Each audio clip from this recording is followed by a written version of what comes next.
Almighty God, who in your infinite wisdom and providential goodness has appointed the offices of rulers and parliaments for the welfare of society and the just government of humankind.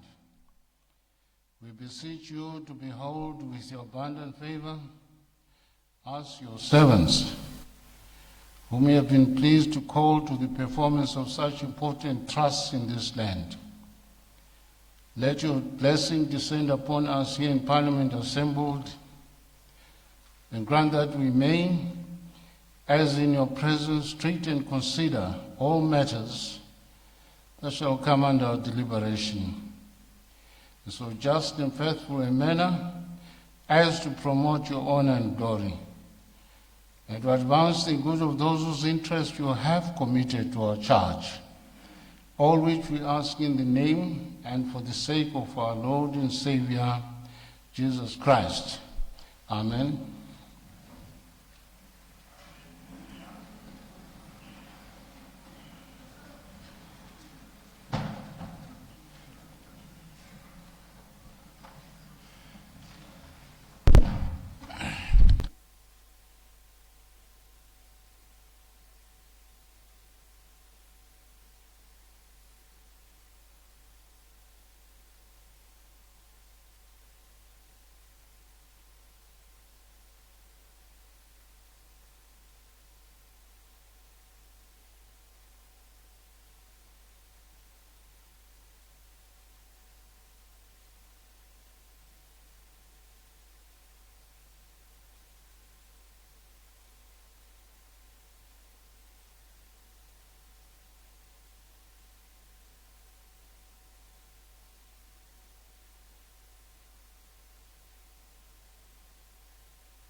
I have the following announcements.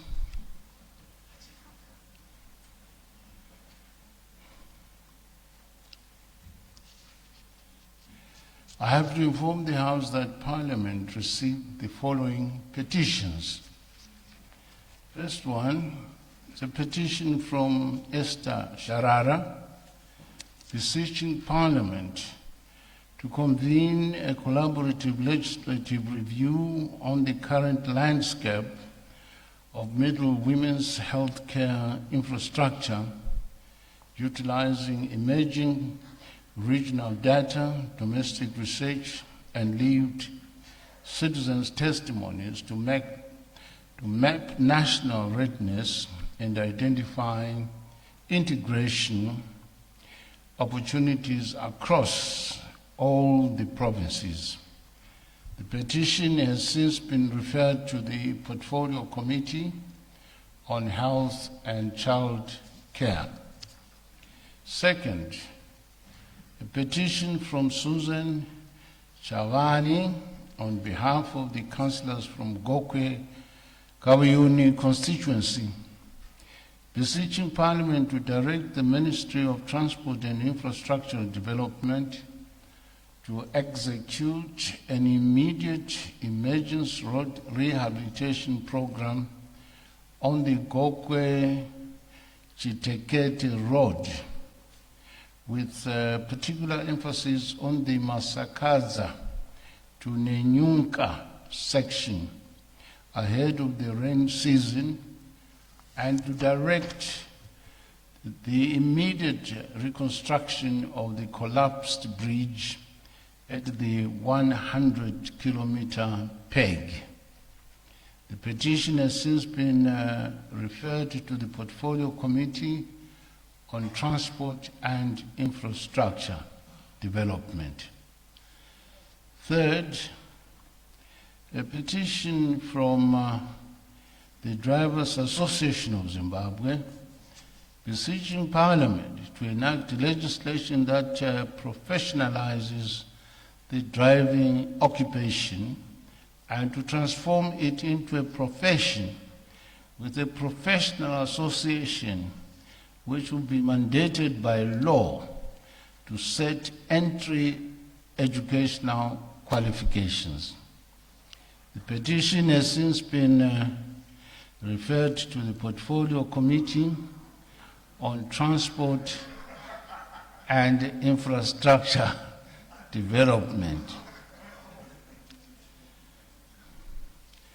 And finally, I also wish to inform the House that there will be half-day sensitization workshop on Thursday, 20th August 2026, for all members of Parliament on the following agreements, namely, United Nations Convention on the Law of the Sea, on the conservation and sustainable use of marine biological diversity of areas beyond national jurisdiction.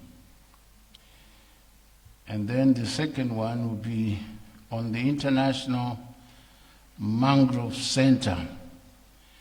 All honorable members are invited. Then the next announcement.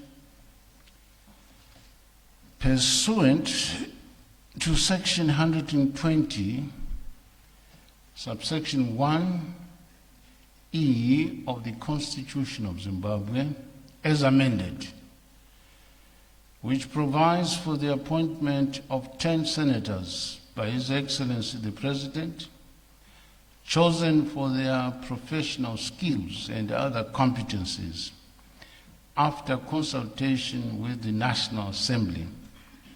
I have to inform the House that His Excellency the President is desirous of appointing the following as senators. Number 1, Jabulani Sibanda.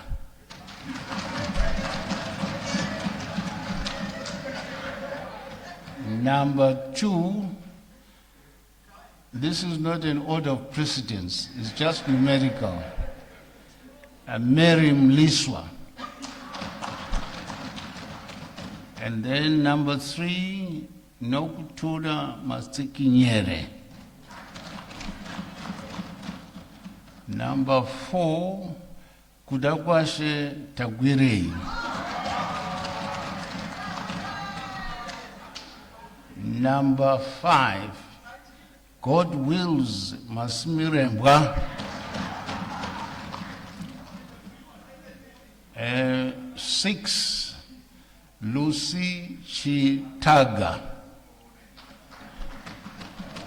Number 7, General Gibson Mashingaidze. Number 8, Makosini Hlongwane. Number 9, Brilliant Dube. And number 10, Irene Mutumbwa. Is there any debate?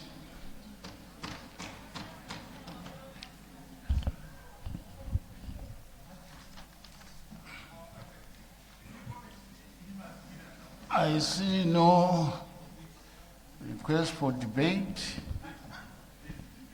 I put the question that the aforesaid persons be recommended for appointment as senators.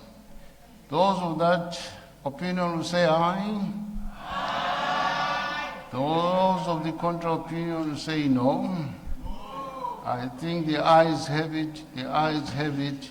The question is accordingly affirmed, and the aforesaid are recommended for appointment as senators.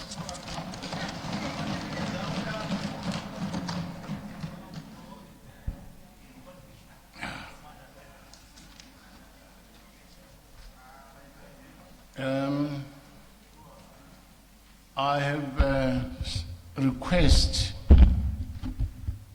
from honorable members on some point of national interest. The first honorable member to take the floor is Honorable C. Chidua. Thank you, Mr. Speaker, sir. Honorable Speaker, I rise on a point of national interest regarding Zimbabwe taking the top spot in Africa as the best performing stock market in 2026.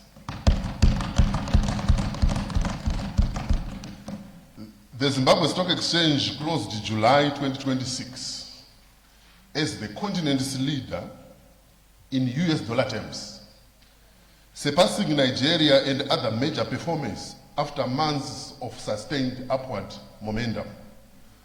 Real-time African market data shows that the Zimbabwe Stock Exchange delivered an impressive 68.5% year-to-date return in US dollar terms up to 31 July 2026. A performance that signals rising confidence in our economy. This is not only a financial headline, Honorable Speaker. It is a sign of renewed investor confidence and increasing market credibility. The market is responding positively where there is stability, predictability, and confidence. Honorable Speaker, what is driving this sterling rally is a combination of macroeconomic stability and renewed investor confidence coming from a more conducive policy environment.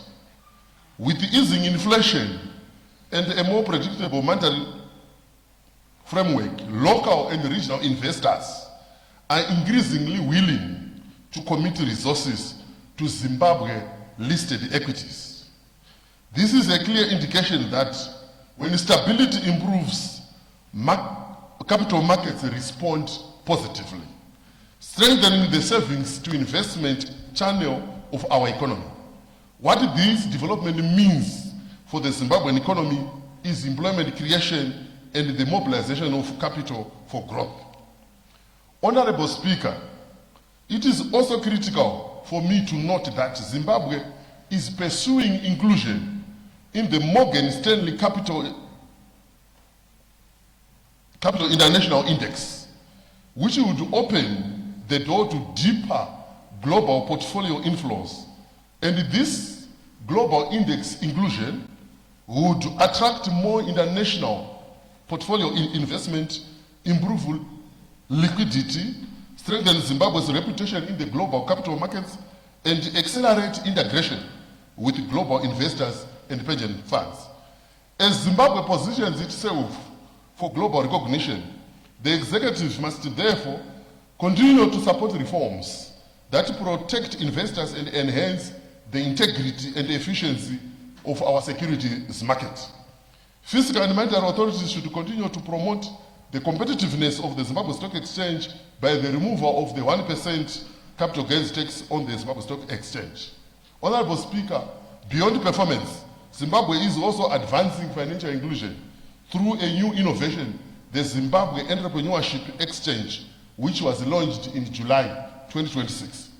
ZEX is a regulated digital platform enabling SMEs and startups to raise capital without relying on traditional banks.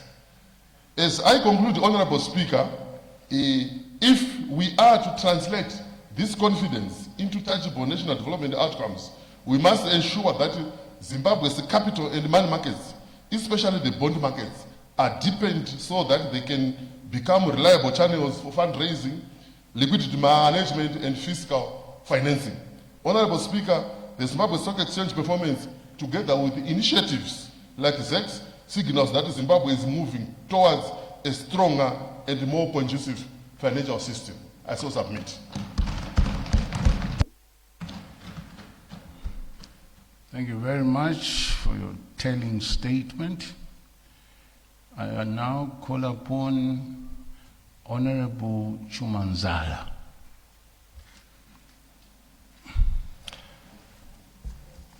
Mr. Speaker, sir, I rise to give notice of a matter of urgent national interest concerning the catastrophic DDF ferry disaster on Lake Kariba, in which scores of Zimbabweans traveling from Kariba towards the Chalala and surrounding Zambezi Valley communities have lost their lives. At this moment, through you, Honorable Speaker, if it's permissible, I would like this House to observe a minute of silence.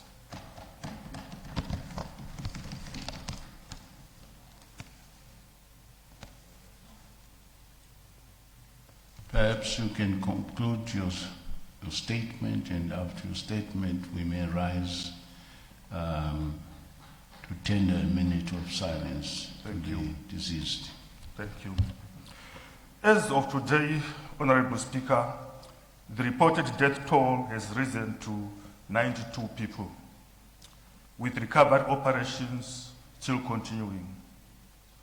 Reports also indicate that the vessel was carrying as many as 169 passengers, despite an authorized capacity of approximately 90 passengers.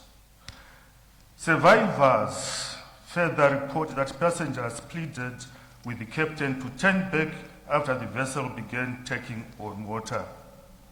These allegations, Honorable Chair, Honorable Speaker, must be urgently investigated. Honorable Speaker, this is not simply a ferry accident. It is a national tragedy rooted in decades of neglect, inadequate infrastructure, and marginalization of the Zambezi Valley communities. Mr. Speaker said, the victims are not strangers to government. For decades, Zambezi Valley communities have raised concerns about unsafe and inadequate transport infrastructure in the region. The traditional leaders, Mr. Speaker, sir, members of parliament in this august house from this region, from the particular region, and the communities have repeatedly spoken about these issues. Yet, like the ignored pleas of passengers on the vessel, their warnings have not been acted upon. So we must ask, indeed, Mr. Speaker, we have questions to ask. How many more lives must be lost before these cries are taken seriously? There's no doubt, Mr. Speaker, poor road infrastructure is at the heart of this tragedy. We have previously raised the issue of poor transport infrastructure in this House. The Kariba district profile confirms that Kariba is among the least developed districts in Zimbabwe, with poor roads linking Siakovu, Mola, and Chalala, and along distances that force reliance on water transport. Mr. Speaker, sir, water transport is not the problem, but the problem is its use as the only viable option. Mr. Speaker, sir, no community in independent Zimbabwe should be forced into dangerous transport. We are not opposed to water transport, but where it is the only option, then government must ensure strict safety, regulation, and enforcement of rules and procedures. A vessel authorized to carry 90 passengers must not carry more than 169 passengers. Mr. Speaker, say, our people are citizens of this country. They are not cargo. Mr. Speaker, say, the historical context of this tragedy cannot be ignored. Lake Kariba displaced about 57,000 Tongas in the 1950s. This was done by the colonial government then. These people lost their land, their livelihoods, and their heritage. Today, their descendants still depend on the same lake for survival.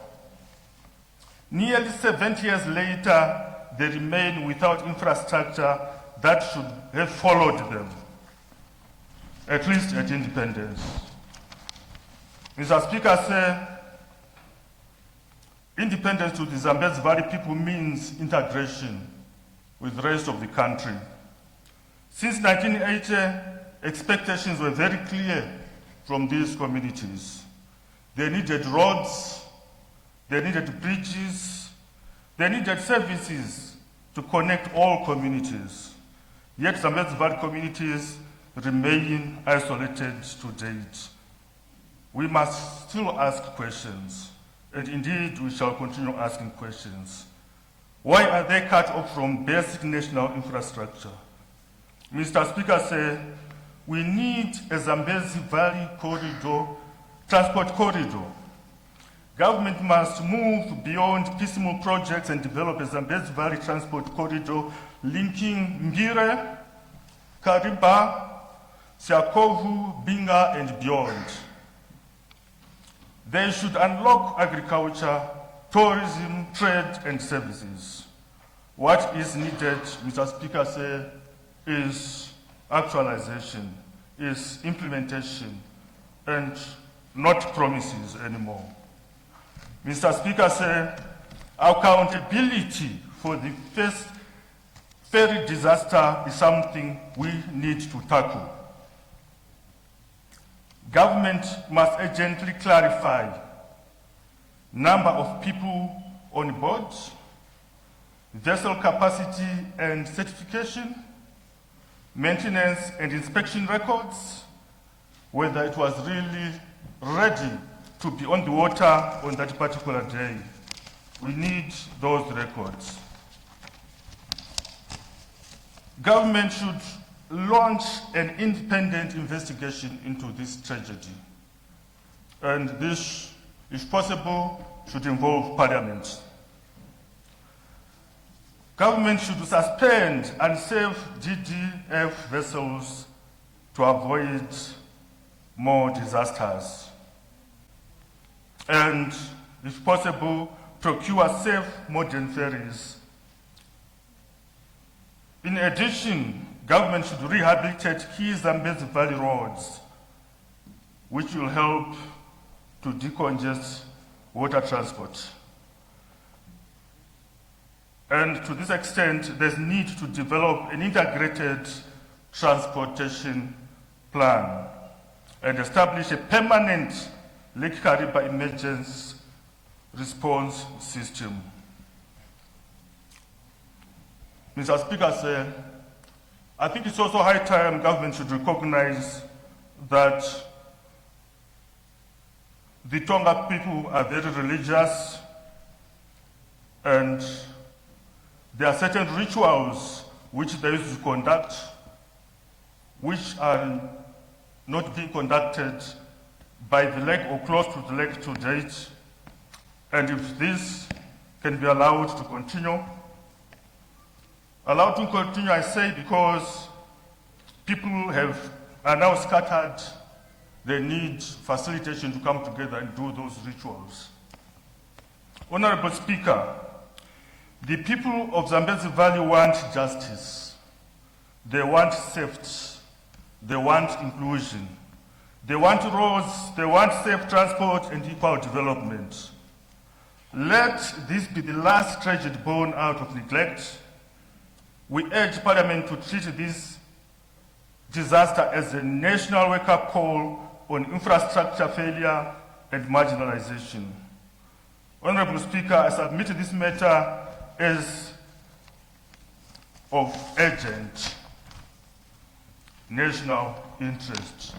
So I submit.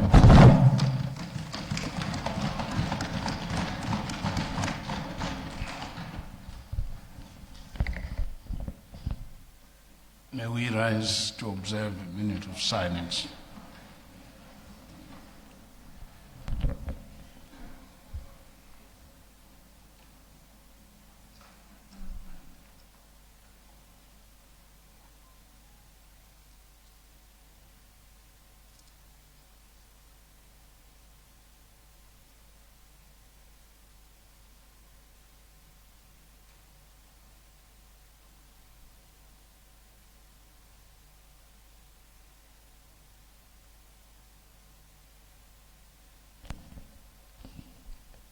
Thank you.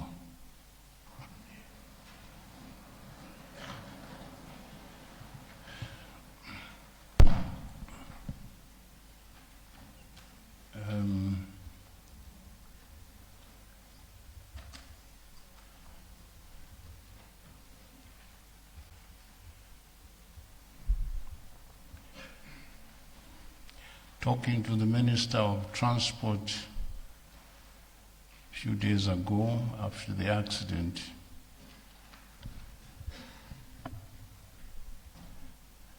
I think there's a meeting of minds that an inquiry be launched into the circumstances surrounding this tragedy,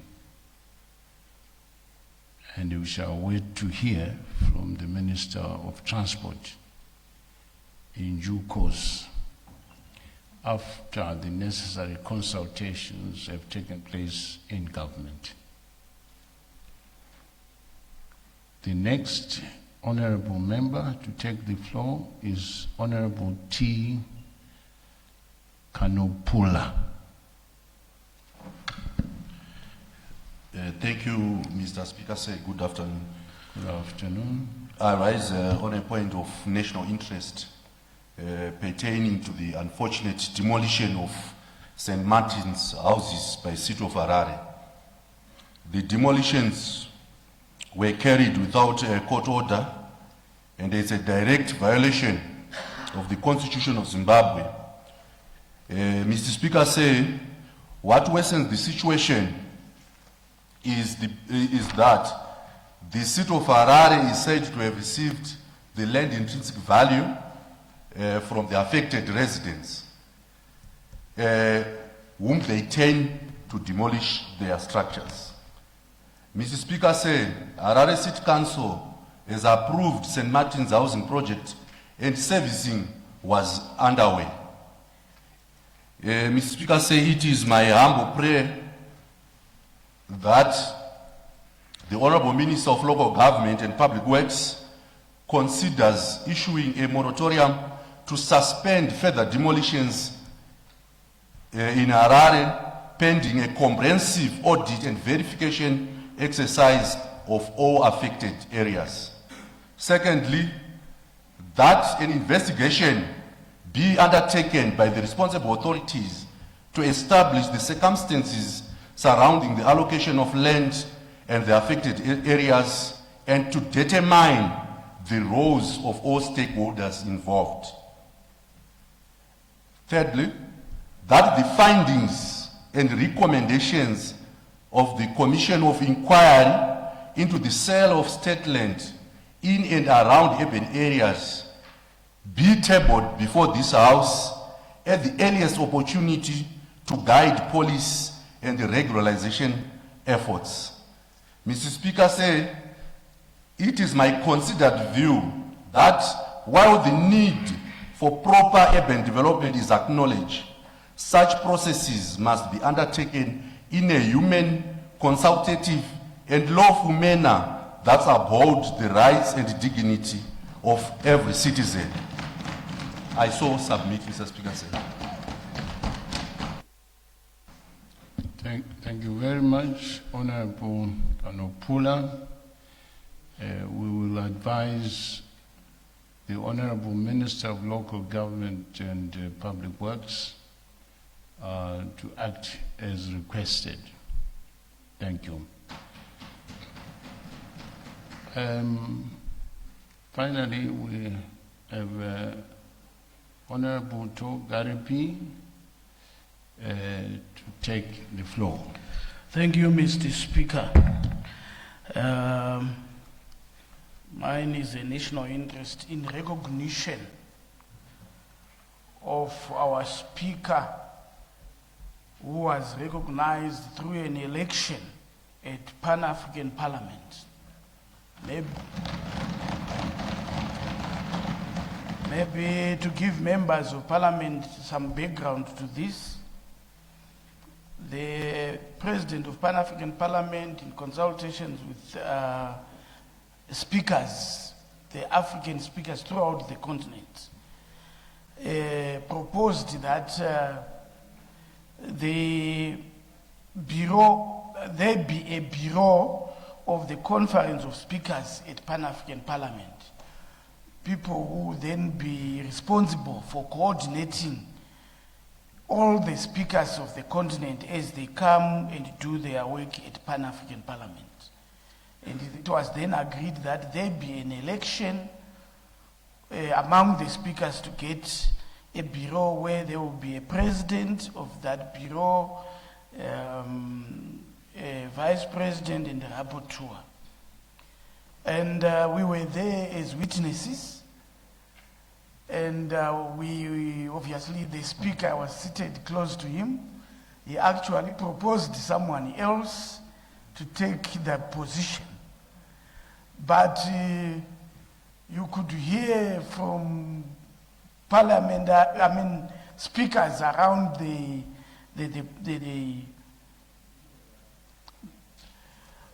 the House, speakers saying, no one else. It should be the Speaker of Zimbabwe. And then obviously the speakers from the SADC region came when the Speaker was about to say, no, not me. And they came in their numbers to say, you are not doing it for yourself. You are doing it because we have confidence in you. And I was shocked, and it was across the continent, because there were many other speakers who may have wanted to land that position. So they went out to their caucus to make to do the elections, and it came as was proposed by members of SADC and many other regions who had insisted that nobody else except the Speaker of Zimbabwe. I want to say this is serious confidence that was shown to the Speaker and the people of Zimbabwe.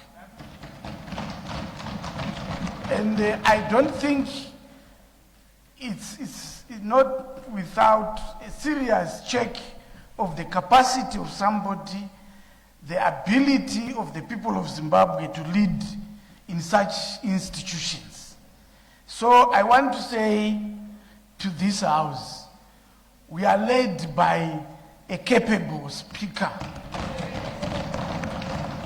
A capable speaker who was recognized by the whole of Africa, that he can lead not only our parliament, but the whole continent. So, Mr. Speaker,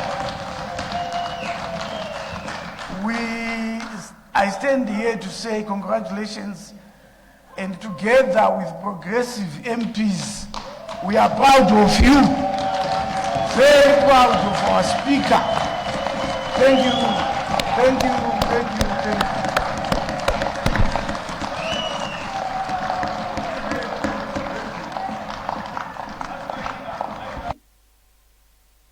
Thank you, Mr. Speaker. Thank you, thank you, thank you.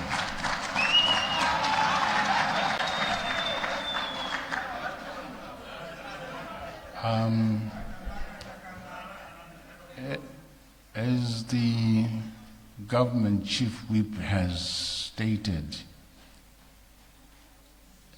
the accolade belongs to all of us.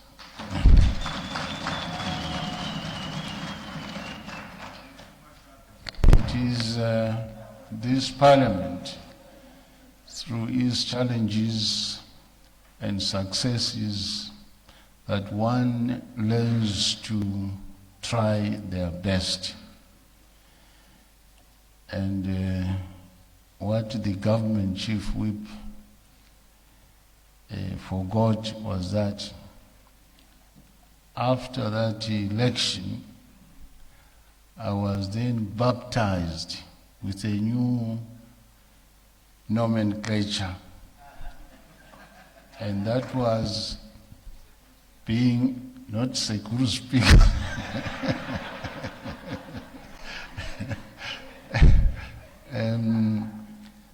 the nomenclature title was the Dean of African Speakers.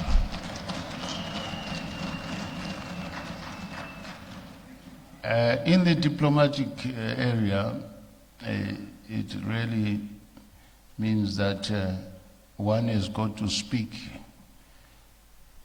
on behalf of the speakers of parliaments of Africa in a manner that is very representative and also indicating foresight as to where the parliamentary processes from African parliaments must go. So thank you very much. Thank you very much. Thank you very much. Point of privilege, Honorable Speaker. Pardon? Point of privilege. Yes. Ndoda kutenda the Dean of Speakers in Africa.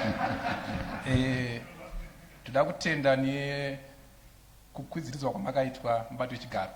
Asi ndine ka request kandinako kadiki kekuti ofisi yenyu anonzi pari kutsvagwa madeputy pai.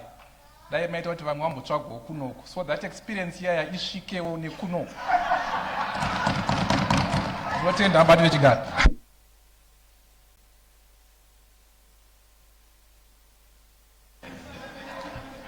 Aiwa chirimsaka chazinzvira.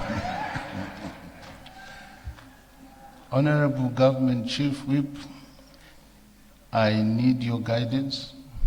The Speaker, we go to order number 1. We go straight to order number 1. Thank you. The clerk will read the first order of the day. Agenda debate on motion on the 2026 mid-term budget and economic restatement. Thank you. When this debate was adjourned on the 30th July 2026, the question before the House was a motion by the Honorable Minister of Finance, Economic Development and Investment Promotion that this House takes note of the 2026 mid-term budget and economic review and the 2027 budget strategy paper. I will not call for debate because I've been given a list here in terms of order number 1. The first honorable member to take the floor is Honorable L. Liwayo. Thank you, Honorable Speaker. A very good afternoon. I noticed that the Minister of Finance is not in the House and there is no official from the Minister of Finance. Should we proceed? Okay. You may proceed because it will be recorded in the Hansard. Oh, thank you, Honorable Speaker. Thank you. Honorable Speaker said on the 30th of July 2026, the Minister of Finance, Honorable Professor Mtuli presented the mid-term fiscal review in line with Section 298 of the Constitution as read together with Section 7 of the Public Finance Management Regulations of 2019. The review reflected on the economy's macroeconomic performance during the first half of the year in line with the NDS2 set priorities and the 2026 national budget, which came into effect on the 1st of January. The Honorable Minister went on to echo his expectations for the remainder of the year in tandem with the 2026 national budget set targets. While the economy experienced its fair share of threats from the geopolitical tensions, particularly the Middle East conflict, the economy was quite resilient in withstanding the global pressure, especially the rise in fuel prices.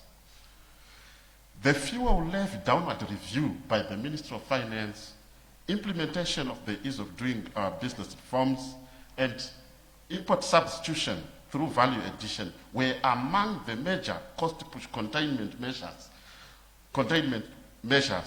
and this consequently resulted in amplified price stability.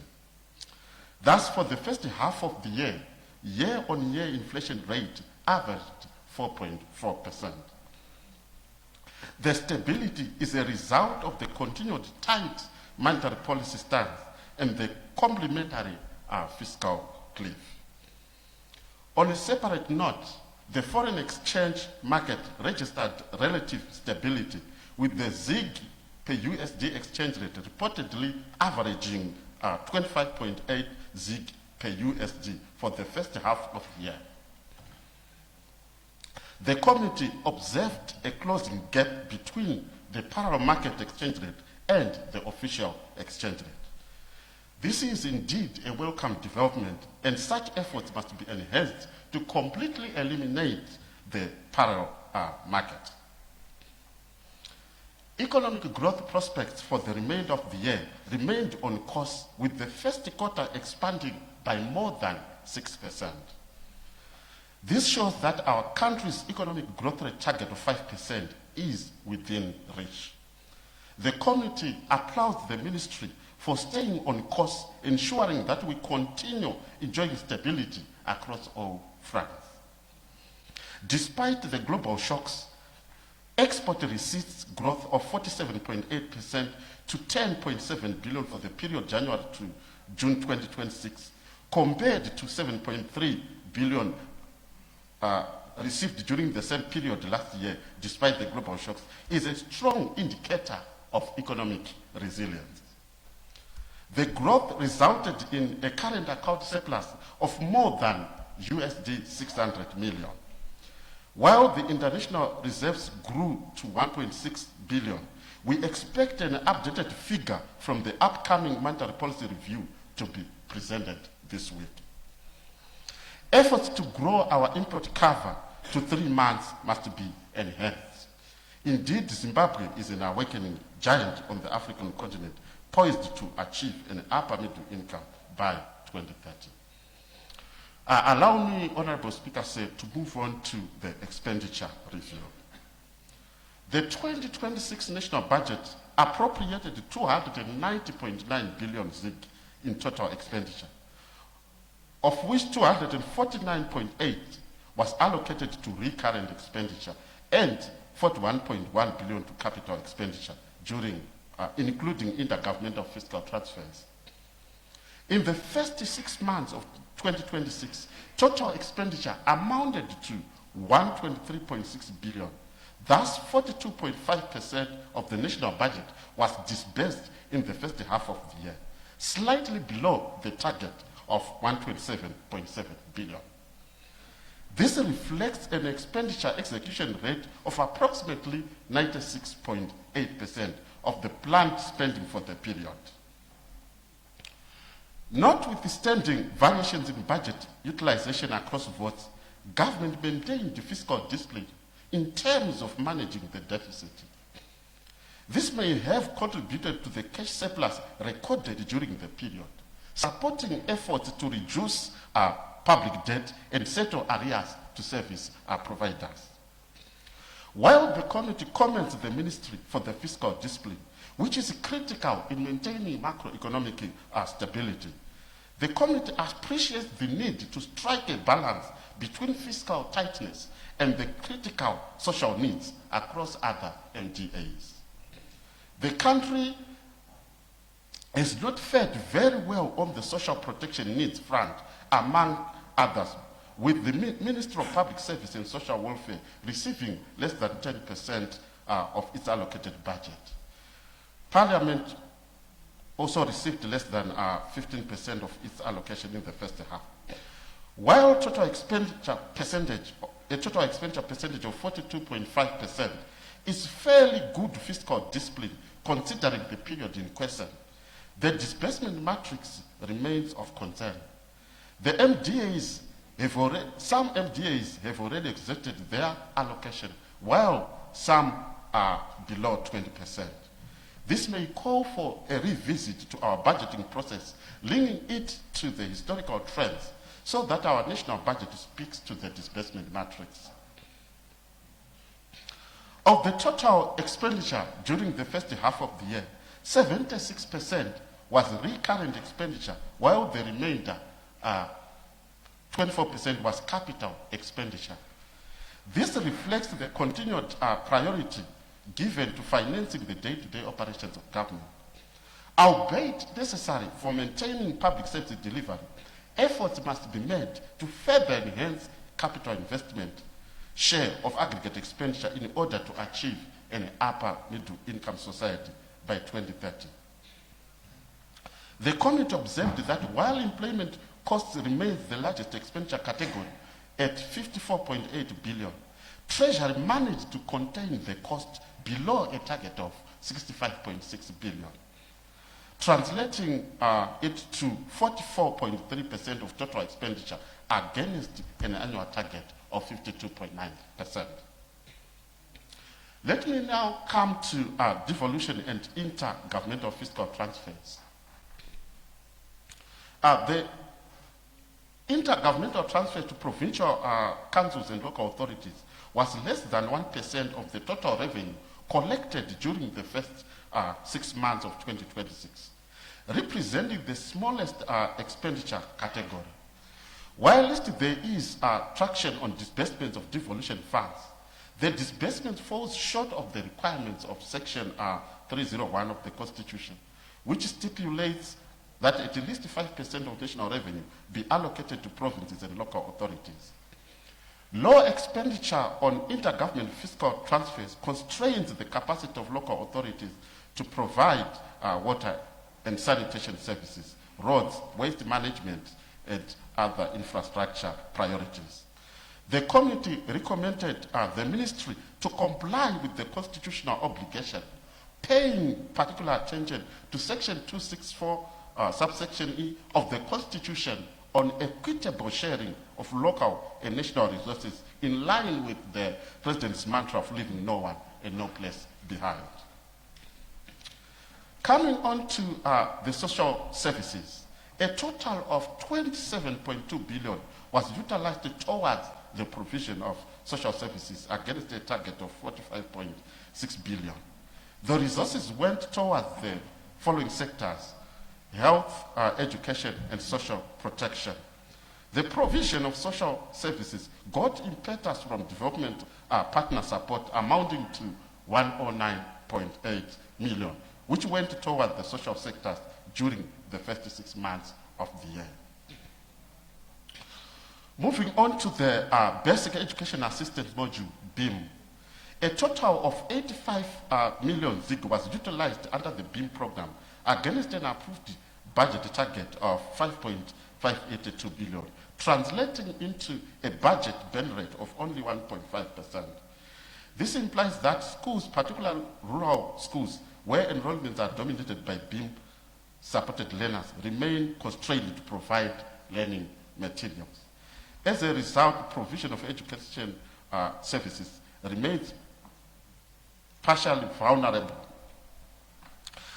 ZIMSEC utilized 10 million ZiG against an approved budget of 1.40 billion, translating into a utilization rate of less than 10%.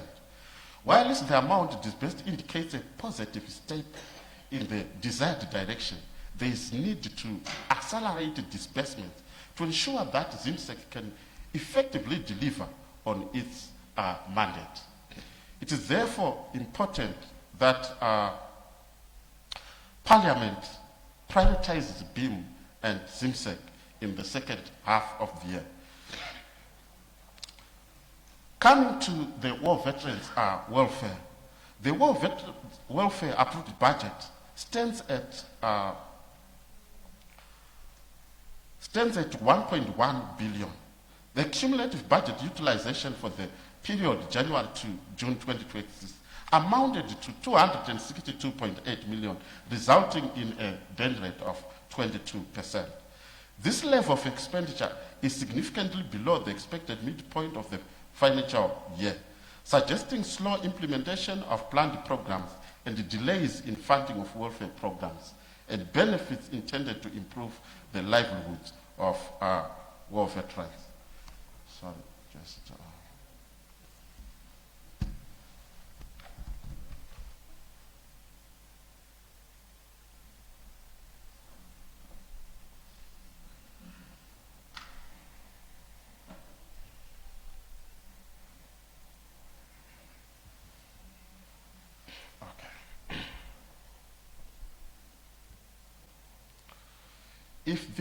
If the trend persists, there is a risk that the vote may not fully achieve its annual target or effectively address the welfare needs of the beneficiaries.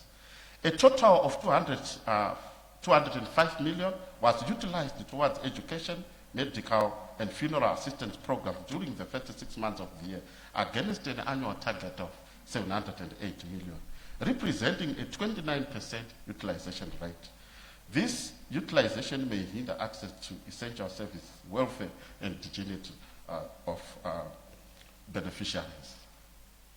Coming on to women, gender equity, and SMEs, the Ministry of Women Affairs, Community, Small and Medium Enterprises spent 25% of its approved budget, while the Zimbabwe Gender Commission recorded an even lower utilization rate of only 16%. Such levels of budget execution tend to delay implementation of programs aimed at women's economic empowerment, gender mainstreaming, community development, and the promotion and protection of gender equality. Treasury also disbursed 75 million to SMEs Development Corporation, SMEDCO, against an approved budget of 152.3 million, resulting in a utilization rate of approximately 50%. This is commendable considering that a greater percentage of our gross domestic product is coming from the informal sector.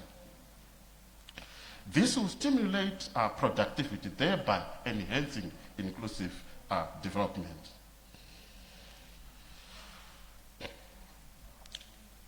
The Honorable Minister of Finance also revealed that they channeled some funds towards supporting the returnees.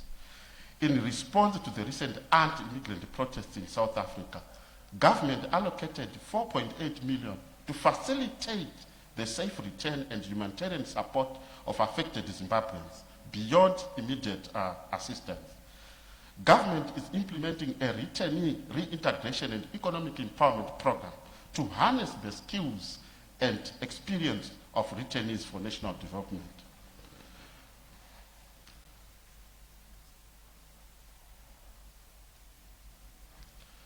The program includes skills profiling and registration, matching returnees.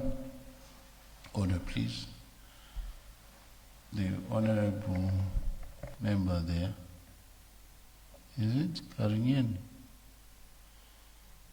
You are not allowed to take calls inside the chamber.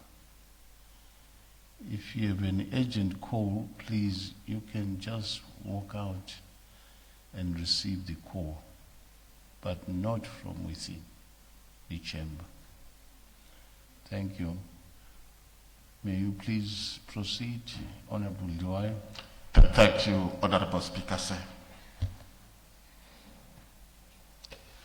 The Returnee Reintegration and Economic Empowerment Program presents an opportunity for Zimbabwe to transform a humanitarian challenge into a development opportunities by leveraging the skills, experience, and entrepreneurial capabilities of returning citizens.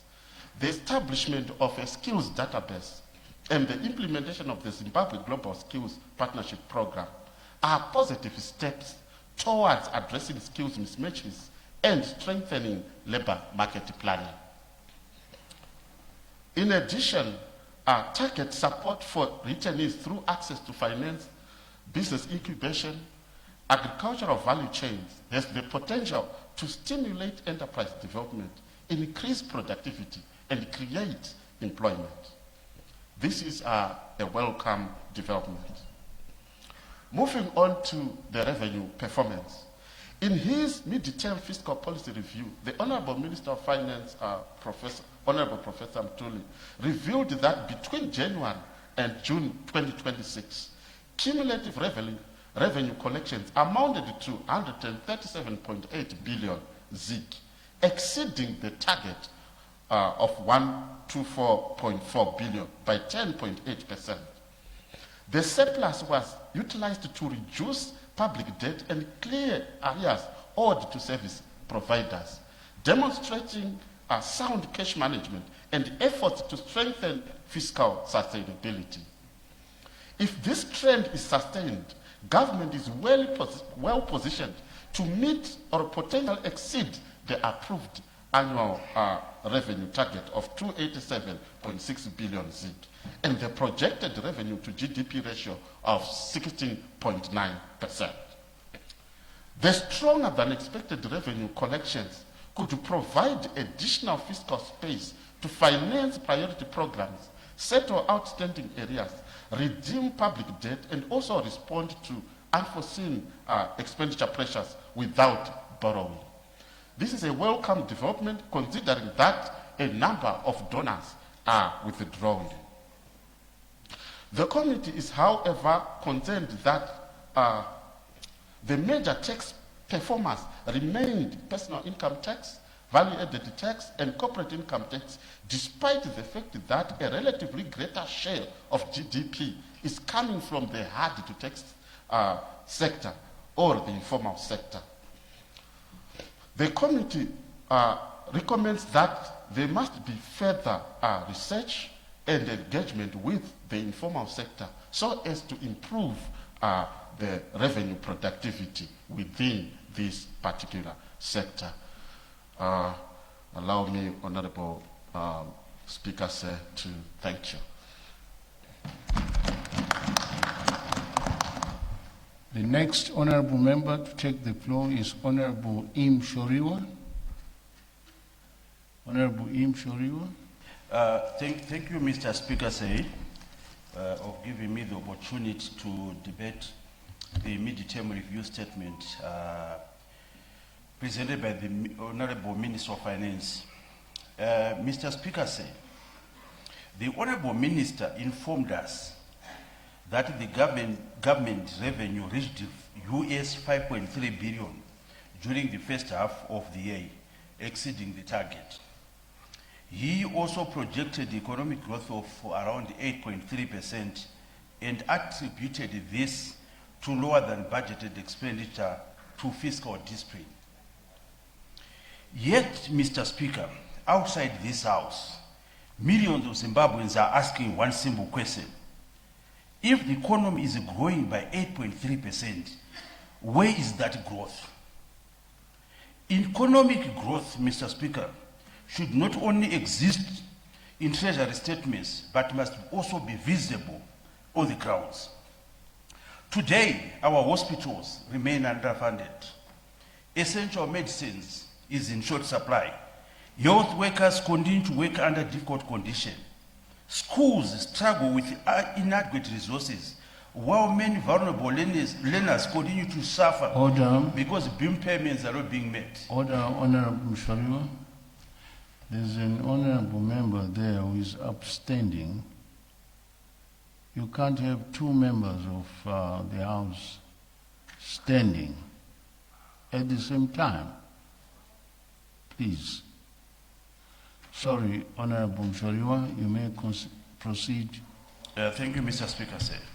Communities, Mr. Speaker, continue to enjoy poor service delivery and roads.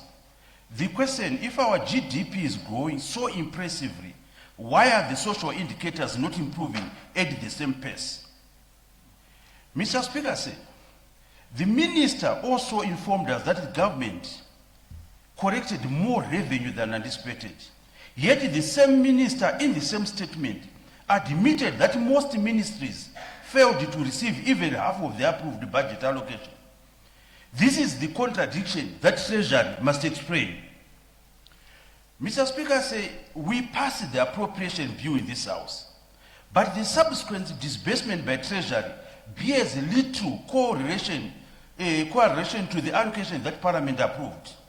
Some MDAs have exceeded their budget allocation by mid-year, while others have received as little as 5% of what Parliament appropriated. Vote 1, for instance, Mr. Speaker, say, the Office of the President Cabinet has utilized 143% of its annual budget allocation by 30 June 2026. And if that rate was to continue, OPC will be heading towards spending approximately 3 times its annual allocation by year end. Mr. Speaker, say, during the budget presentation in November, I argued to the Minister of Finance to say, just allocate sufficient resources to the OPC, rather than to have OPC year in, year out, having over expenditure. For the past, from 2019, they've been having continuous year in, year out. If you look at the other ministries, like for instance, Parliament, by 30 June, we had only utilized 19% of our annual allocation. The Auditor General, 14%, Ministry of Health, 33%, Primary and Secondary Education, 35%. These figures, Mr. Speaker, expose selective budget implementation rather than faithful implementation of Parliament's Appropriation Act. In other words, Mr. Speaker, say, Treasury is rewriting the Appropriation Act through cash disbursements. Parliament approved the budget. Treasury must implement that budget, not replace Parliament's decision through administrative cash releases. A budget approved by Parliament should remain the government's budget. It should not become the Ministry of Finance's budget. It is our budget. We as Parliament, we are the owners of the purse. We cannot then have our powers usurped through administrative cash releases. Mr. Speaker, say, one of the major issues that has also arisen is that we had post this statement by the Honorable Minister. The Office of the President and Cabinet did come out explaining that the higher money on OPC was money that was spent on other MDAs or on other ministries, which raises two questions. Whether the Ministry of Finance failed to properly allocate the funds to the relevant ministries, or we have a problem where monies which are meant for ministries are being channeled through the OPC. And the question is why, when we do have ministries with their own ministers and also their own accounting officers, I think it is important and prudent that the Honorable Minister needed to make sure that if the money that was meant for Ministry of Health they should actually go through the Ministry of Health so that we don't create an impression that the OPC budget is ballooning when in actual fact it is Ministry of Health.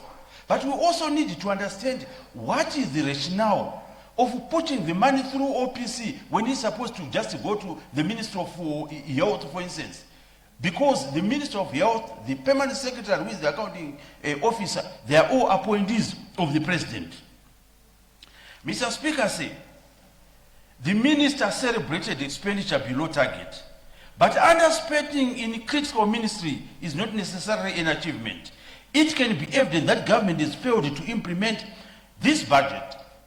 When hospitals were spent less because Treasury had not released the funds, that is not efficiency.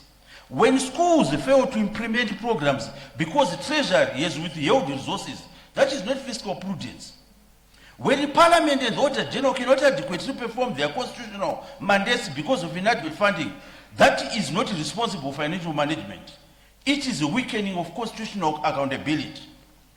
If government collects more revenue than expected, but simultaneously fails to fund critical public services, then the question is not whether government is mad. The question is where government is chosen to put the money. I want to move, Mr. Speaker, to say that if you analyze the revenue as according to the minister advised that VAT contributed 28% of total revenue, making it government's single largest source of income.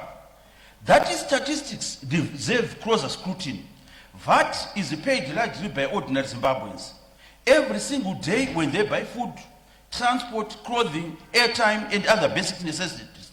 In other words, the ordinary citizen is carrying a significant part of government's revenue performance. The people, Mr. Speaker, have done their part. They have paid their taxes. Government has collected those taxes.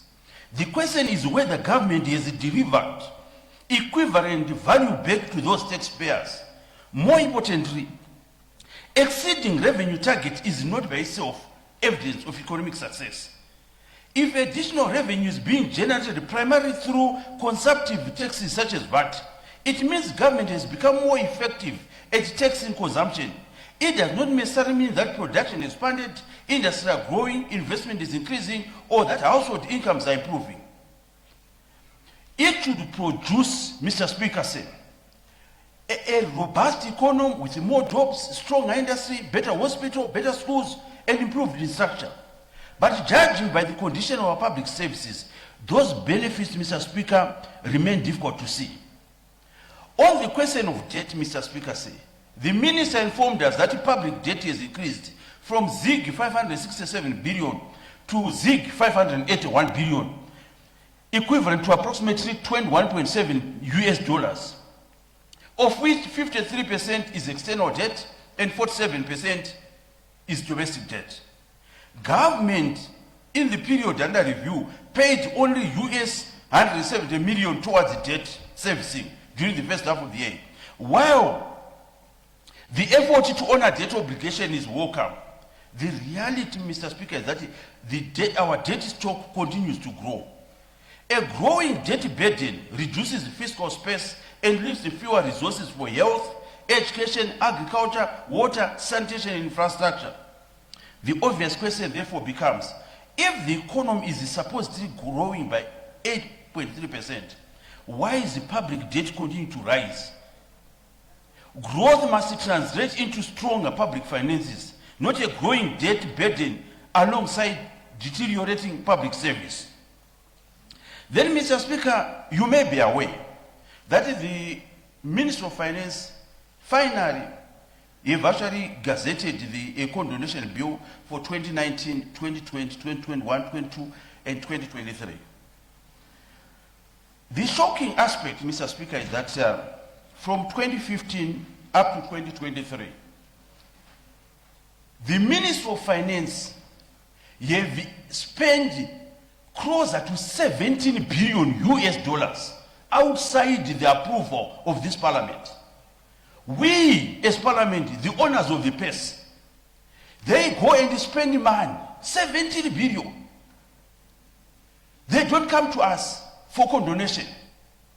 And it so happened, Mr. Speaker, that even in 2019, 2020, 2021, 2023, when the Honorable Minister was telling Zimbabwe Parliament that we have had the surplus, the true position is that we were continuously having over expenditure and they were being done outside the parliamentary scrutiny.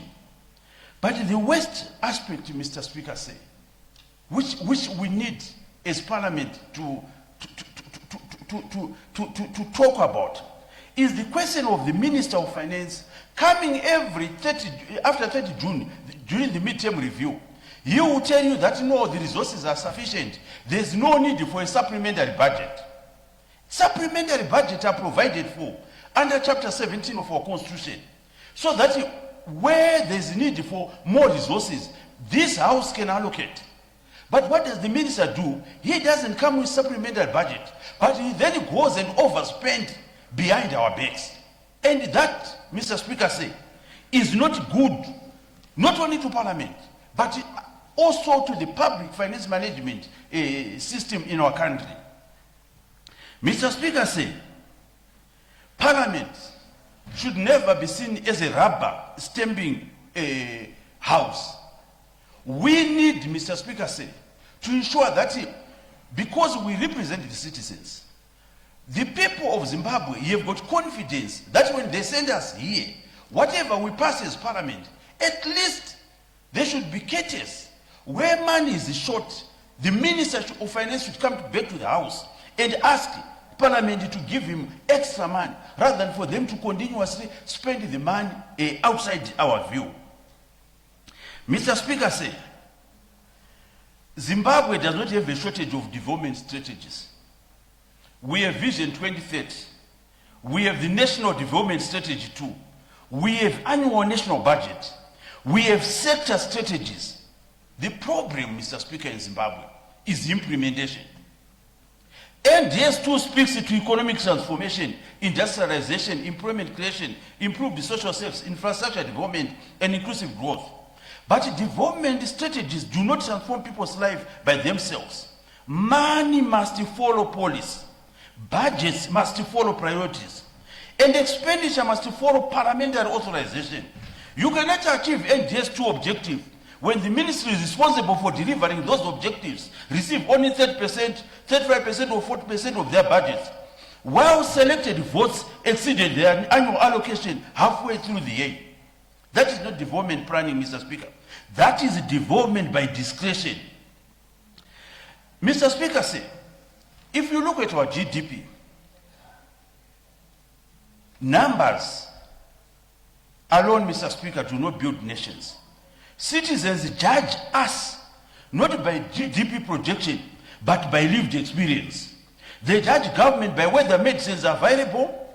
They judge us whether business have reliable electricity, whether communities have access to clean water. That is the real report card that citizens want. The people of Zimbabwe do not live inside the GDP statistics. They live in hospitals without medicine. They drive on roads full of potholes. They send their children to under-resourced schools. The figures presented by the Honorable Minister leave us with one unavoidable conclusion. Zimbabwe does not have a revenue crisis. Government has exceeded this revenue target. Zimbabwe does not have a planning crisis. We have the NDS2 and other papers that I have actually mentioned.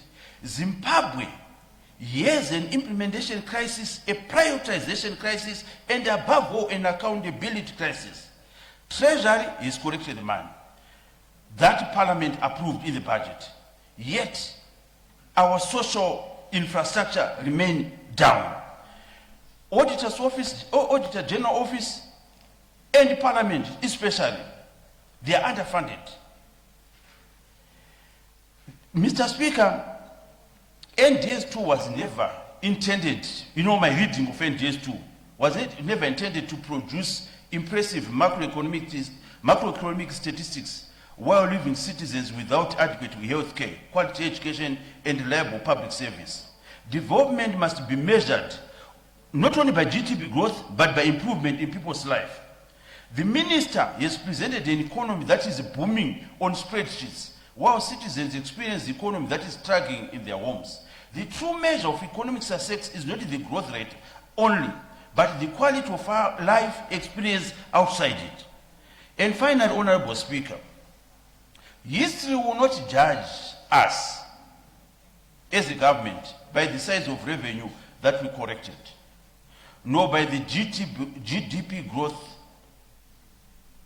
History will judge us by whether that revenue transformed the lives of ordinary Zimbabweans in Zvarasekwa, in Choloto, in Kariba.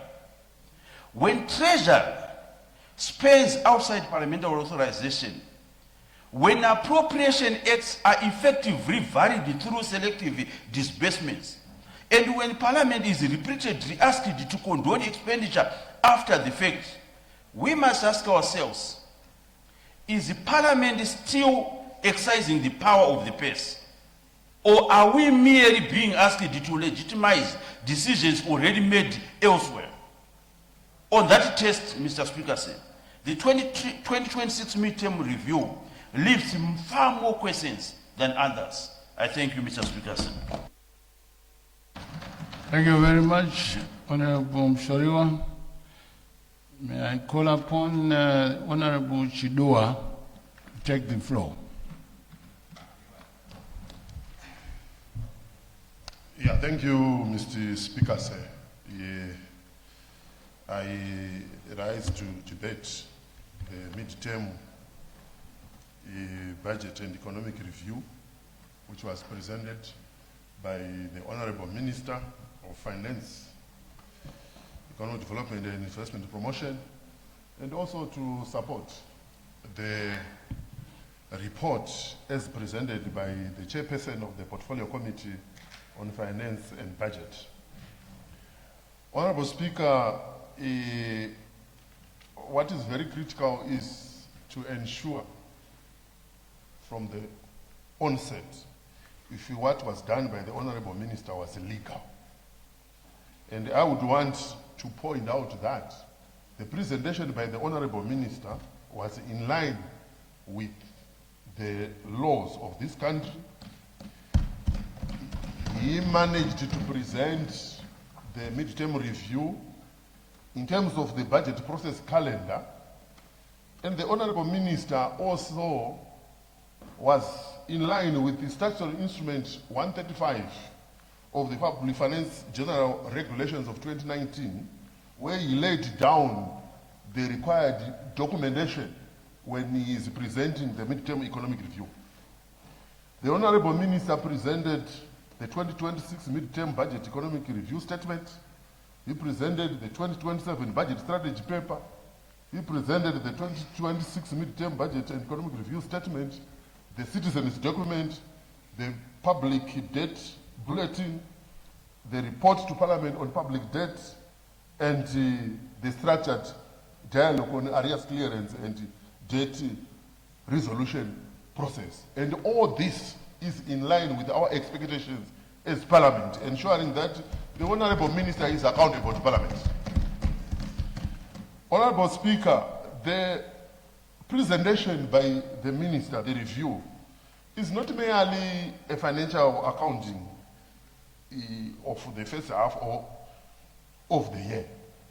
It is a policy update that connects macroeconomic management to budget execution and the transformative agenda that we have as a country, which is being guided by Vision 2030. So, Honourable Speaker, let me transition to macroeconomic performance and budget credibility as presented by the Honourable Minister. Mr. Speaker, the Minister reported that GDP growth in 2026 is projected to a moderate 5% after a strong showing of 8.3% growth in 2025. And I think, given the headwinds that we had as a country, this was a commendable achievement by the country to achieve a growth of 8.3%. But what is there on the ground to really show that there is a development that is taking place? I think you may not need any indicators. When you are moving around, you can see that there is a housing construction boom. Everywhere you're going, there is development that is taking place in terms of housing. We can also see that in terms of the major arteries, the roads that we have as a country, you connect Plumtree to Mutare, you connect Chirundu to Bedbridge, connect Bedbridge to Victoria Falls. These are the major arteries that we have as our roads. And if you go there on the ground, each of these roads, there is a construction that is happening. And I'm sure when one is calculating economic activity, construction goes in there with its own percentage, and it shows that there is something that is happening. All right? So when we are done with the major arteries, then we will go to the other feeder roads.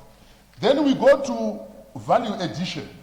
Value addition is an economic activity that goes into our GDP growth. What is happening on the ground? If all goes well, given the reports that we are getting under the Industry and Commerce Portfolio Committee, by next year, we should be self-sufficient on cement production. By next year, we should be self-sufficient on cement production.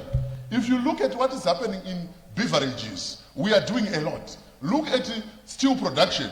We used to import billets from South Africa. But now, if you look at Asatao Mittal, the major producer of steel in South Africa, they've retrenched around 5,000 workers because of the competition that is coming from Zimbabwean steel. Again, this shows that there's something that is happening on the ground. You look at the production of tiles. At the moment, Zimbabwean tiles have overflooded the Zambian market, the South African market. Again, this is production which is happening in Zimbabwe, and it is going into GDP figures. And as a country, we have also taken clear steps in terms of defining who we are with regards to our resources and minerals. The banning on the exportation of raw materials, especially raw minerals, is also adding to our GDP. Let's see what is happening at Acadia. Let's see what is happening at Manise. Let's see what is happening at Bigita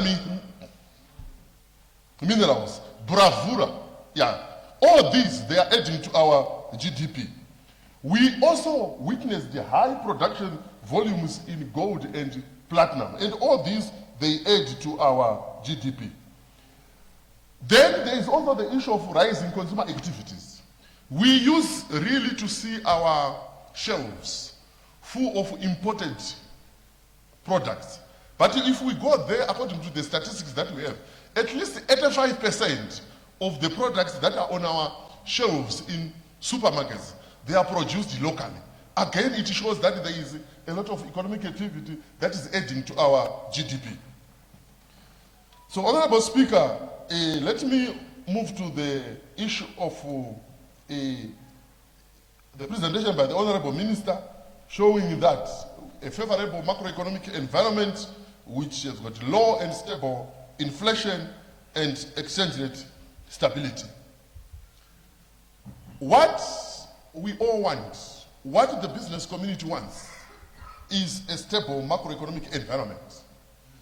Just last week, when I was in my constituency, I asked the ordinary members if they know the name of our RBZ governor. And literally all of them, they didn't know him.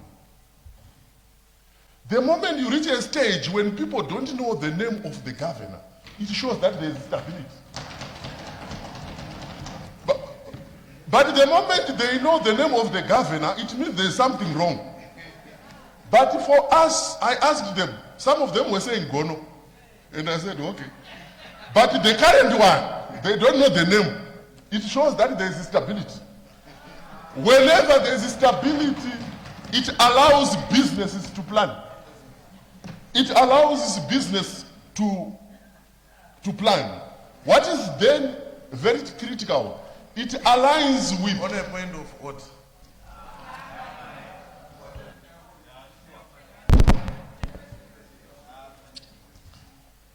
Mr. Speaker, say, Honorable Amosa, yes?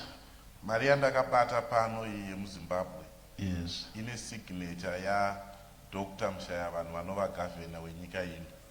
Saka dzimwe nguva statement inogona kunge iri over excitement but haizonyatsoburitsi picture iripo yekuti nyangwe nemari yedu haichisiri popular here vana zvavasingazivi zita riri pamari yatakatobatawo izvozvo zvinoda kuti zvigadziriswe. Why don't you wait for your contribution to counter whatever has been stated? Yes. When people use currency, they don't look at the signature. They just buy, tender the currency, they don't look at the signature. Including the popular American dollar, you ask people what is the signature there, they will not tell you. What they can tell you that it buys, that's all. Honorable Chidua, please proceed. Yeah, thank you, Mr. Speaker, sir. I wanted to say the low and stable inflation and the exchange rate stability is in line with what I presented earlier on under the point of national interest, where I said the low inflation rate, the exchange rate is now conducive for us as Zimbabwe to have a vibrant money and capital market. And this is why you see that even in my presentation, I mentioned that Zimbabwe is now the top performer in terms of market capitalization in US dollar terms. The Zimbabwe Stock Exchange is now the best stock exchange in Zimbabwe above Nigeria and other performers. So this is in sync with the low inflation rate and the stable exchange rate. Then the Honorable Minister also presented that the country remains among top performers on budget transparency. These are not the figures that are calculated by Zimbabwe. These indicators are calculated by the World Bank. On top is Benin, followed by South Africa, then Zimbabwe with a 62%. And we are number 3. And again, this is showing budget transparency. And I'm saying this is a plus not only for the ministry, but for all of us, because even what we do as parliament, it also feeds into the open budget survey. So again, this is very important. What is probably needed where we did not perform well is on citizen engagement, where we got 27%. And I'm saying as a way forward, we need to improve on engaging citizens. Then the other issue, Honorable Speaker, the Honorable Minister clearly stated that macroeconomic stability is foundational and it must be measured by credible budget execution. And our projected revenue, we said, is on 288 billion and expenditure is on 290.9 billion. And what I wanted to applaud the minister is his commitment to continue to remain within the budget as set out in the macroeconomic framework. I think it is important that, yes, we may have challenges in raising the revenue that we need, but let's continue to remain within the framework as projected. If we are projecting that our expenditure is going to be 290.9 billion, let's remain within that framework. And the Honorable Minister has committed to this august House that we will remain within the 290.9 billion expenditure. The other issue, Honorable Speaker, is on social services, where up to the midterm, which is the first 6 months, health had been allocated ZIG 9.5 billion, education 16.9 billion, and social protection 832 million. Only health, the Honorable Minister indicated that 27.3 million was spent from the sugar tax collection towards the procurement of 2 high-level radiotherapy cancer machines and 2 low-energy machines for Parenyatwa Group of Hospitals and Mupilo General Hospitals. I would want to applaud the Minister for using the sugar tax collection towards what it is intended for. But what we are looking at, Honorable Minister, on this one is cancer is now a pandemic where we are coming from. I'm not sure if it is the only way I'm coming from Zaka, but the reports that we are getting from our constituent members who are coming with problems, cancer is now everywhere. And there is need for us not only to focus on Parenyatwa and Mpilo, but also to make sure that these cancer machines, they are also devolved to district hospitals. And this aligns very well with our NDS2 and Vision 2030 if we look at the thematic and the priority areas. Then on education, I would also want to applaud the Minister for the releases, the total releases of 16.9 billion. But what I wanted to mention is on the 3.3 billion releases under Ministry of Higher and Tertiary Education. Honorable Minister, we have got Education 5.0 framework, which is focusing on innovation, industrialization, and human capital development. And what is coming out of our tertiary institutions are innovations that require our support. There is a need for us to expedite the local content strategy and promote the procurement of local innovations by our tertiary institutions. And this is supposed to be a part of the releases, because I can see that the 3.3 billion which was released, yes, it covered the salaries and other services, but there is need for us to make sure that the innovations from the local institutions are supported. Then on social protection, I think, Honorable Minister, this is where we have got a big problem. The disbursement is 832 million up to June 2026. But the BEAM program has got huge areas. Yes, I understand the presentation that you made. There are quite a number of gray areas that require attention. There is need to re-look at the beneficiaries. But at the moment, we have got schools with BEAM areas dating back as far as 2021. And these would need to be cleared to make sure that our schools on the ground don't suffer. Then on the infrastructure development, Honorable Minister, 3.9 billion was released towards the transport. Transport is a big enabler. I've already spoken about this.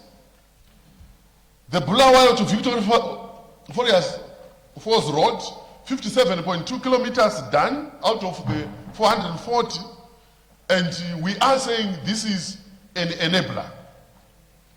The Harare to Kanyemba, 18.3 kilometers done, dualization of Harare Mazowe, and all these are direct resources that are going towards the road construction. And I would want to applaud the Honorable Minister for going an extra mile to ensure that the growth enablers are well funded. There's also the issue of water and sanitation. In the rural areas, what we need is the environment that allows our communities to thrive. And one such is where water is provided. Yes, the report clearly indicated that 526 bores were drilled in the first half of the year, which makes a cumulative drilling of 5,395 bores countrywide. But we need more on this. There is need for the capacitation of Zinwa so that they've got more drilling rigs.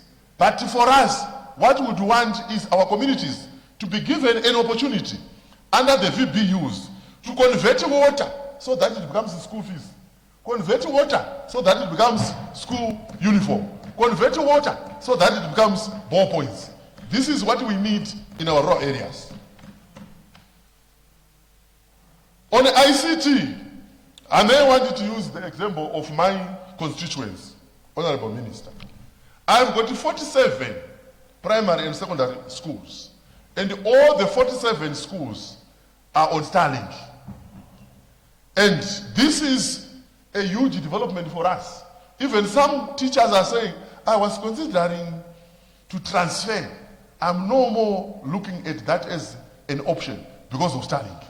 And I'm saying this is an area where we are bringing the rural schools to also have exposure to digital programs. Then on housing, I'm happy with the progress that has been made on the construction and upgrading of facilities, and also on the energy and electrification. I would want to comment that as a committee, we went to Wange. And that time when we went there, they'd gone for 6 months without any power outages. This is at generation and transmission. So any load shedding which is happening, it is because of distribution problems. So at the moment, we have got security of energy, and this is a plus for us. Now that there is investment in Wange 7 and 8, this again is a plus for us. This is going to assist us, and there is also treasury support to that effect. Then on debt management, yes, the debt increased from 580.9 billion, which is 21.7 billion US dollars, as at end of June, to 566.8 billion. And there is also a reported external debt service payments of 170 million as at June 2026. Honorable Minister, if I go to the ordinary person. Order, Honorable Chidua. According to Standing Orders number 83, it says that every member desiring to speak must rise in his or her place and must address himself or herself to the chair. So do not address the minister directly, address the chair. You may continue. Well noted, Honorable Speaker. Honorable Speaker, one area where we are suffering as a country is where the private sector is not in a position to access external lines of credit. And the major reason that has been given is high country risk. And it is emanating from our failure to clear our arrears. And the Honorable Minister has identified that there is need for us as a country to show commitment towards the clearing of those areas. This is why we have got a debt resolution strategy to make sure that we clear our outstanding areas. And I'm happy that the Honorable Minister has shown commitment by those stock employments of 170 million. This is going to open up the lines of credit for our private sector, which will then assist in the development agenda that we are following as a country. Then on the preparations for 2027 farming season. Honorable Speaker, if you look at our past maybe 3-4 budgets, the Honorable Minister has always spoken of resilience. And there was one time when I implored the Honorable Minister that our budget should always be a VUCA budget. A VUCA budget is a budget that considers that as a country, we always have got an element of vulnerability.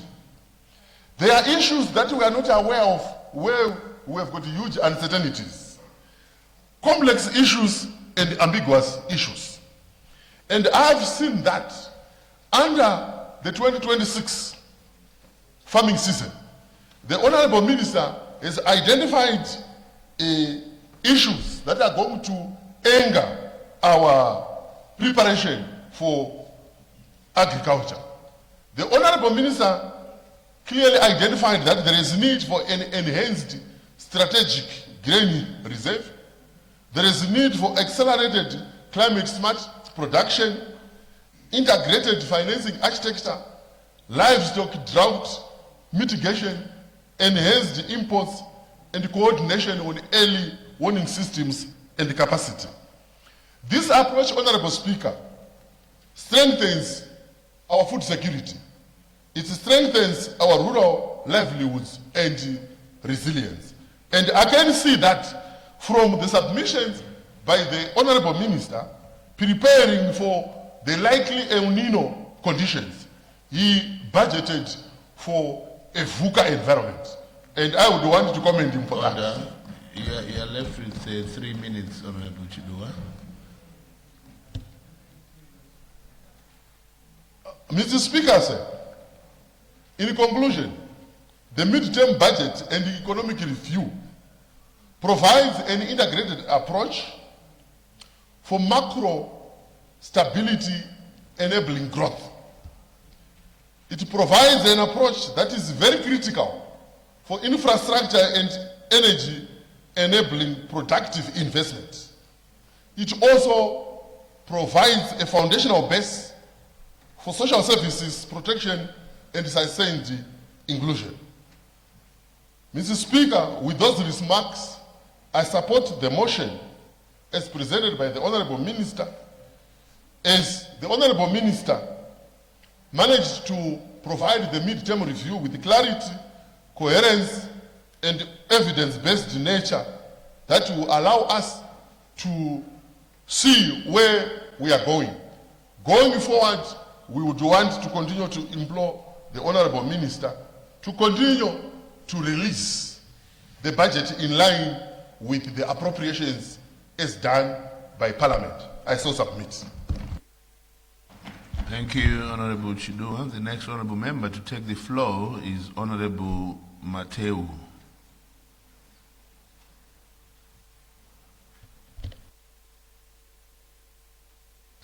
Thank you, Mr. Speaker, sir.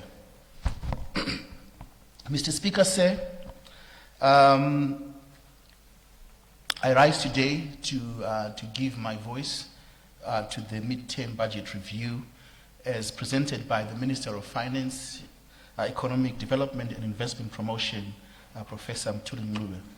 Firstly, I want to thank him for doing so in terms of Section 298(1)(a) of the Constitution, and also in terms of SI 127A of 2021 for carrying out his constitutional obligation.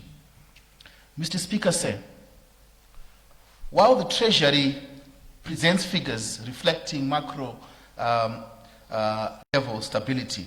Our primary role and our primary duty in this august house, and particularly through oversight, is to examine how these numbers translate into actual public value, financial compliance, and the day-to-day well-being of the people that we so represent in this house. Mr. Speaker, I take a very keen interest in public finance management. And as we always say in the Public Accounts Committee, that a budget is only as effective as its execution and adherence to Public Financial Management Act, to the Public Finance Management Act. Fiscal discipline is not merely about balancing line items on paper. It requires strict adherence to procurement rules, timely disbursements of funds, and complete transparency. Honorable Mushorewa did mention about the fact that whilst there was an increase in the gross domestic product, but that did not translate to the monies that were actually the cash that was given to very critical ministries and government agencies to carry out their. When ministries experience delays in releases, Mr. Speaker, of their allocated funds, value is eroded by inflation, and the vital projects start to stall. I urge the Honourable Minister to ensure that the mid-term realignments are accompanied by rigorous compliance, minimizing unbudgeted expenditure, and ensuring that every single dollar voted for by this Parliament is accounted for transparently. Mr. Speaker, bringing this debate ground to my constituency of Marondra Central, our residents, local businesses, and hard-working families continue to navigate severe cost of living pressures. Macroeconomic indicators must reflect the realities of the local shop owner, the commuter, and the household managing daily expenses. One has to go and buy bread in the morning, one has to go and buy eggs, one has to go and buy fuel. All those things must be reflected in a growing economy by the continued and the apt use of and adherence to the prices. I also want to turn, Mr. Speaker, to urban constituencies like Marondera. They require urgent, targeted capital support to rehabilitate water treatment facilities and reticulation networks. A mid-term review, Mr. Speaker, must directly address the basic service delivery bottlenecks that we continue to face in our constituencies, and especially in the urban areas, where our reticulation plants, our water treatment plants, were built in the 1970s during the Smith era. And today, they continue to dilapidate, and which is causing water shortages across most urban constituencies. Mr. Speaker, our clinics and primary schools face ongoing operational constraints. Budget disbursements to local authorities and social service sectors must be expedited to cushion our communities against these service disruptions. Mr. Speaker, sustainable revenue collection relies on a thriving formal economy. Tax measures should encourage industrial growth and support macro, small, and medium enterprises, rather than adding administrative burdens to already compliant taxpayers. So and this has been a complaint by so many companies, that they continue to be burdened by ZIMRA and so forth, yet they are compliant. And yet you have a lot of companies in the informal sector that is not compliant with the law. But those who are actually compliant face rigorous checks and measures from the authorities. That must stop, Mr. Speaker, because they are the ones who are adding on to the consolidated revenue fund. So, Order. What's happening over there? No, we can't have that. Let's respect Parliament. You may continue. Thank you, Mr. Speaker. Mr. Speaker, expanding the tax base must be balanced with policies that protect formal enterprise and attract investments to even small towns like Marondera. So we must be seeing in Marondera the boom that is happening on the GDP and the continued expansion of revenue in government. Mr. Speaker, I also want to talk about something very important. Mr. Speaker, our civil servants, our public servants, including teachers and healthcare workers, serving in our schools and hospitals, require predictable living remuneration, a living wage. That is standard. If we are growing the GDP and growing, and the economy is growing, that must also reflect in the wages and salaries of our civil servants who look after the public purse for us. Protecting the purchasing power of our workforce is therefore, Mr. Speaker, essential to maintaining productivity and delivery of quality public services. As I conclude, Mr. Speaker, fiscal policy must combine financial integrity with practical empathy. What do I mean? It means that, Mr. Speaker, we must ensure that we nip corruption in the bud. We must ensure that those who are getting public funds are the ones who are meant to get those public funds. It means we must comply with the law. We must comply with the Public Finance Management Act. We must comply with things like IPSAS in our local government, in the ministries themselves, and in all public entities. So that is financial integrity, ensuring that those who are getting the money are the ones who are supposed to get that money. That in that way, we will curb corruption, which has been a scourge in the public sector.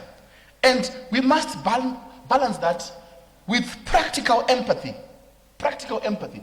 So what do I mean, Mr. Speaker, Practical empathy. When we have disasters like the one that happened in Kariba, and may their dear souls continue to rest in peace, we must be seen as a government to support such people who are in their direst of times. Government must come in. That extra money that we got in those first 6 months must also find its way to those people, to those communities, to assist them in their hour of need. That is what we call practical empathy, which we expect from the government. To conclude, Mr. Speaker, as Parliament, we will continue to exercise our oversight mandate to ensure strict accountability for every public cent. And I can assure you that in the Public Accounts Committee, we will be coming very, very hard on those who abuse the public purse. I therefore call upon the Minister of Finance to prioritize immediate releases for critical social infrastructure, support local authorities, and align our fiscal framework with the daily needs of all Zimbabweans, not just a few.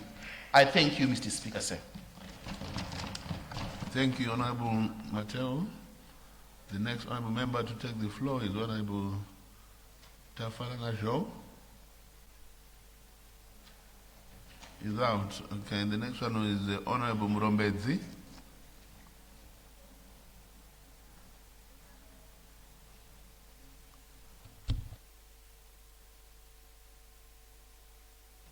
Thank you very much, Mr. Speaker, for giving me the opportunity to add my voice to this debate.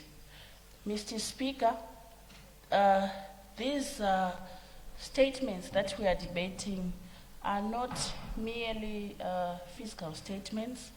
They are instruments of accountability, they are instruments of transparency, and they are instruments of vision.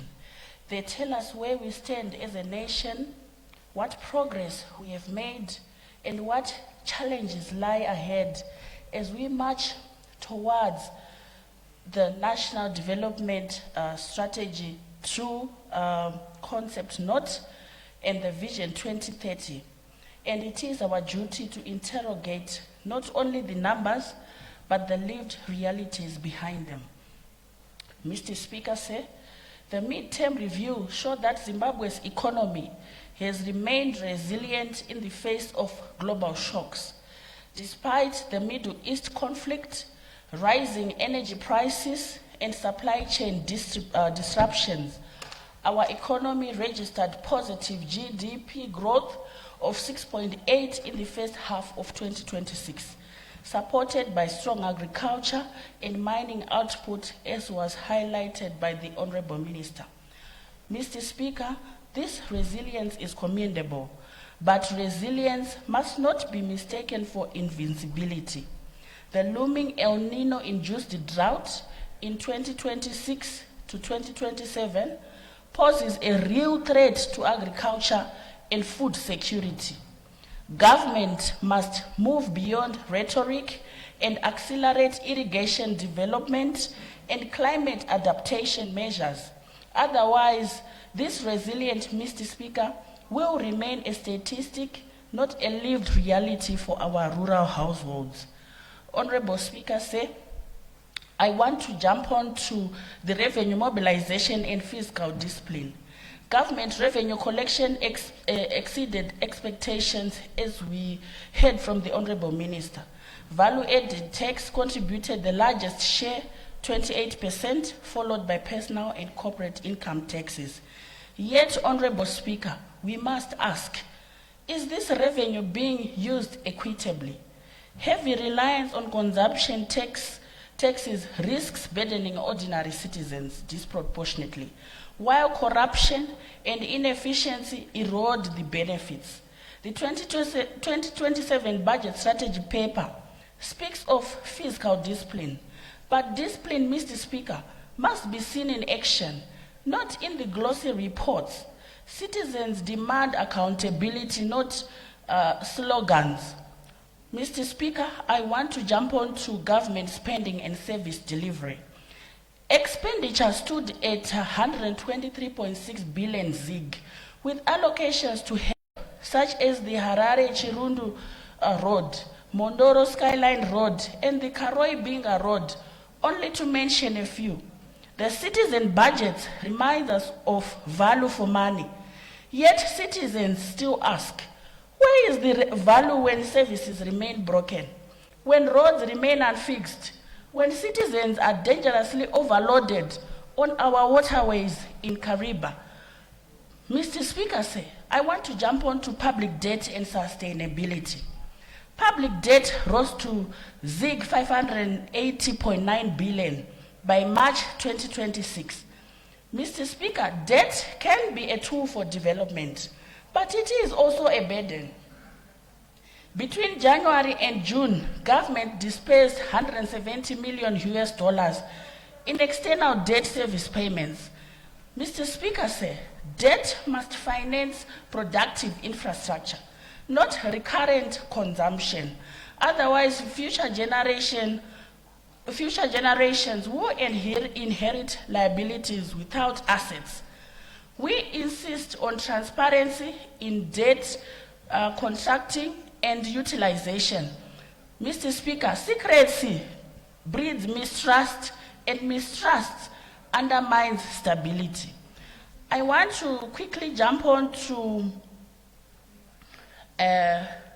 investment, ease of doing business, and human realities. Mr. Speaker, the foreign currency receipts surged by 47.8% in the first half of 2026, driven by exports, remittances, and private sector loans. Investor confidence is rising, supported by reforms such as reduced licensing fees and streamlined permits. Yet, Honorable Speaker, while the mid-term review records progress and the 2027 budget strategy paper sets ambitious priorities, these frameworks must be interrogated against the painful realities of the Lake Kariba disaster. That tragedy, Mr. Speaker, which claimed lives and disrupted transport across the lake, exposed the fragility of rural livelihoods in Kariba, where families depend on ferries for trade, access to markets, schooling, and health services. For these citizens, Mr. Speaker, Vision 2030 is not measured in GDP growth figures, but in whether ferries are safe, whether their children can cross the lake to attend school, and whether clinics are well equipped for pregnant mothers, and whether roads are passable, even in the rainy season. This budget strategy paper, Mr. Speaker, its emphasis on infrastructure development, social protection, and climate resilience must therefore be operationalized with agency. Anything less is a betrayal of the rural poor, who stand in the front line of both economic transformation and vulnerability. Honorable Speaker, I want to just look ahead on the Vision 2030.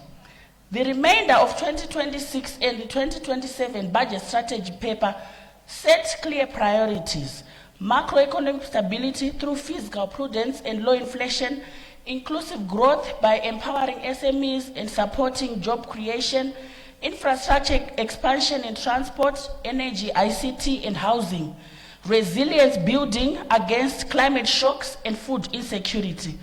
Honorable Speaker, these priorities are sound, but execution is everything. Parliament must play its oversight role robustly, ensuring that promises translate into action. Mr. Speaker, Vision 2030 will not be achieved by rhetoric, but by disciplined policy execution, accountability, and citizen participation. In conclusion, Mr. Speaker, the midterm review citizens budget and the 2027 budget strategy paper, which was presented here by the Honorable Minister, present a story of progress, resilience, and ambition, but they also highlight vulnerabilities. Climate shocks, debt pressures, governance gaps, and tragedies such as the Lake Kariba ferry disaster that reminds us of the human cost of policy failure. Mr. Speaker, the government must be held accountable. Point of order. Order, Honorable Members. Yes, Honorable Government Chief Whip. Mr. Speaker, the Kariba disaster is a pain to every Zimbabwean, including all of us here in Parliament. But surely overplaying the record doesn't show whether it's a policy issue or it's an event that happened, an unfortunate event. So people may not take that to be a political grandstanding using an unfortunate situation. We are debating budget. I mean, we need to stick to that, not to an event, an unfortunate, painful event that affected our people. We cannot raise our political profile playing with people's lives. Thank you, Honorable Government Chief Whip. Honorable members, I need us to be conscious of the effects of the tragedy that befell us as a nation in Kariba. We shall not therefore be seen to want to use it for any other purpose other than what it is meant to be looked at as. It's a tragedy, and let's not use that. Families are still grieving. They haven't even finished looking for other missing people that have perished there. So let's be sensitive on that. Honorable Mrombedzi, you may go ahead, but please be guided. Thank you very much, Mr. Speaker. Sir, I just want to clarify why I'm saying it's a policy failure. This area has poor, there is no roads. There's no roads. I traveled there several times. There are no roads. People opted for the ferry because there are no buses that go to the area because of the bad roads. Order, Honorable Mrombedzi. It's not an issue of policy. It's an issue of administrative blunders that have happened, and so like I said, let's be guided accordingly, and please put your debate in the manner that you were doing without touching on sensitive issues. It's not necessary. Thank you so much, Mr. Speaker. I just want point of privilege.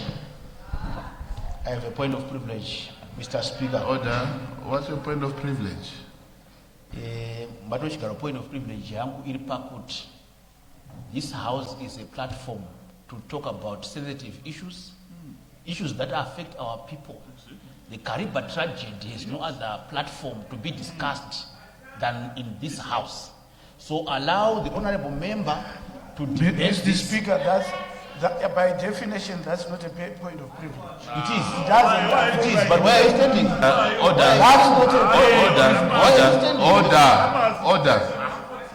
Honorable Government.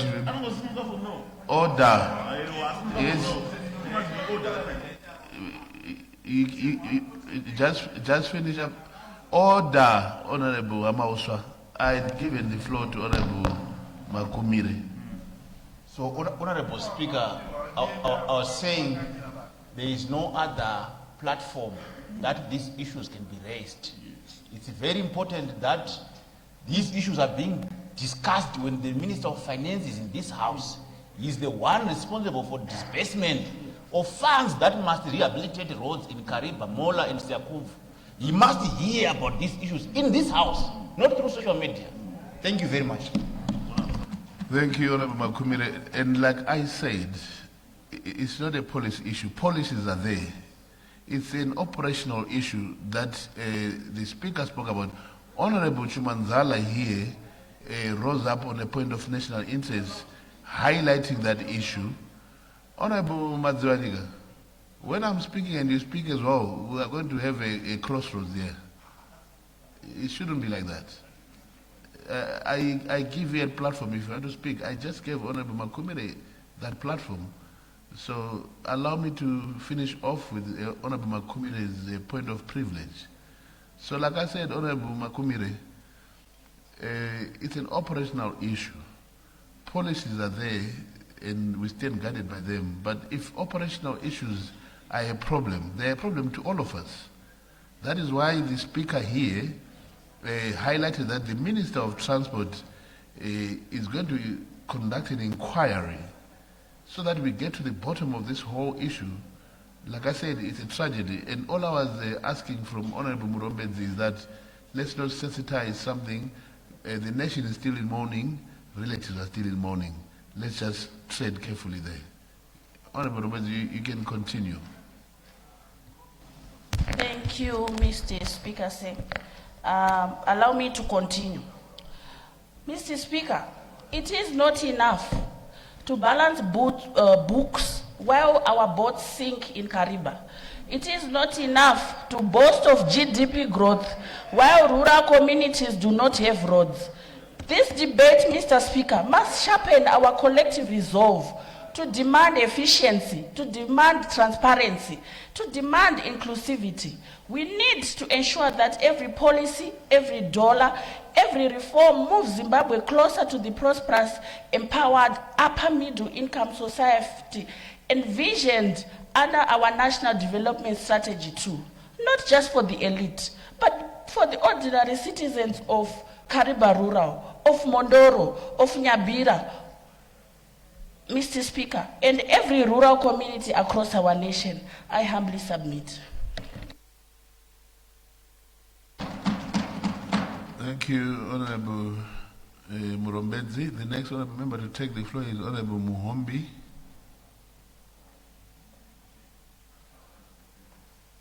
They are not in the house. Okay, the next one is Honorable Ara Makumire.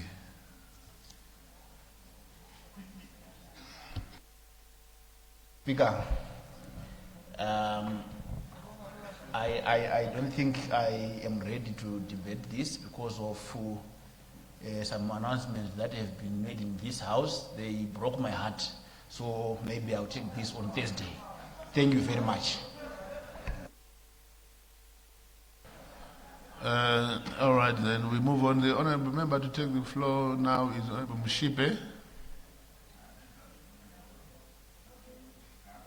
Oh, Honorable Chief Whip, your people are not in the house. Where is he? Ah, he's there. Oh, you took your time. I thought we were not in. You may go ahead, Honorable Mushipe. Ndiari mfarwashi ndimasiari abudi mfarwashi dulo ndotakuwa ndiyambe mafi matukutuku ngauri zvinji zvinoambiwa anga zviambi zviambawo nga murawo anga mara ndisapedze chipinga chautoma ndechauti ndikutikidza midterm fiscal policy yodawo navo minister vanotonpeya vomutuli ncube ndosedza bambiriri lavadha vavala pano nduni yashu khulwane rikutakala nga maanḓa rosedza dzishedu dzachu dza shango lashu la Zimbabwe rasedza ṅwaha yo fhiraho murahu rasa ḓivhi uri tshelede ya vhorine uri i ḓo vha ya ḓa ya dzikama na mara rasedza ṅwaha wa 2026 nga tshikhuwa vhori ro ḓo kwanisa u ita single digit inflation zwi amba uri tshelede ya vhorine yo kwanisa uri dzikame kana vhathu vho no hola dzitshelede dzavho vha kwanisa u shumisa dzitshelede dzavho vho sedzana na zwithu zwa no khou ṱoḓa u renga nga tshikhuwa nga mabadzhete ane vha dzindu dzavho zwi vha zwi khou elana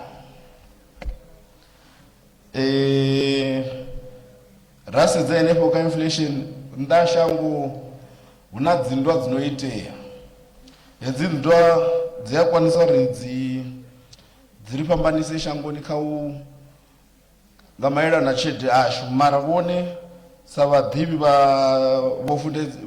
vho gudaho vho funzeaho ro wana uri a ri ngo vha ra tswenyea nga maanḓa ngauri na sedza kha u renga mapfura price ya hone a i ngo ḓo gonya nga maanḓa mara vho ḓo kwanisa uri vha kushene ma-citizen uri na vhone vha songo pfa uri zwi a vhavhani kana hu na zwithu zwino fana na dzinndwa dzino itea nnḓa dzino ṱangana na vhaṅwe mara ro sedza ro ralo ri a ṱuwa kha tshelede ya vhorine uri hu na tshikhuwa tshino ambiwa tsha physical discipline tsho vha tshi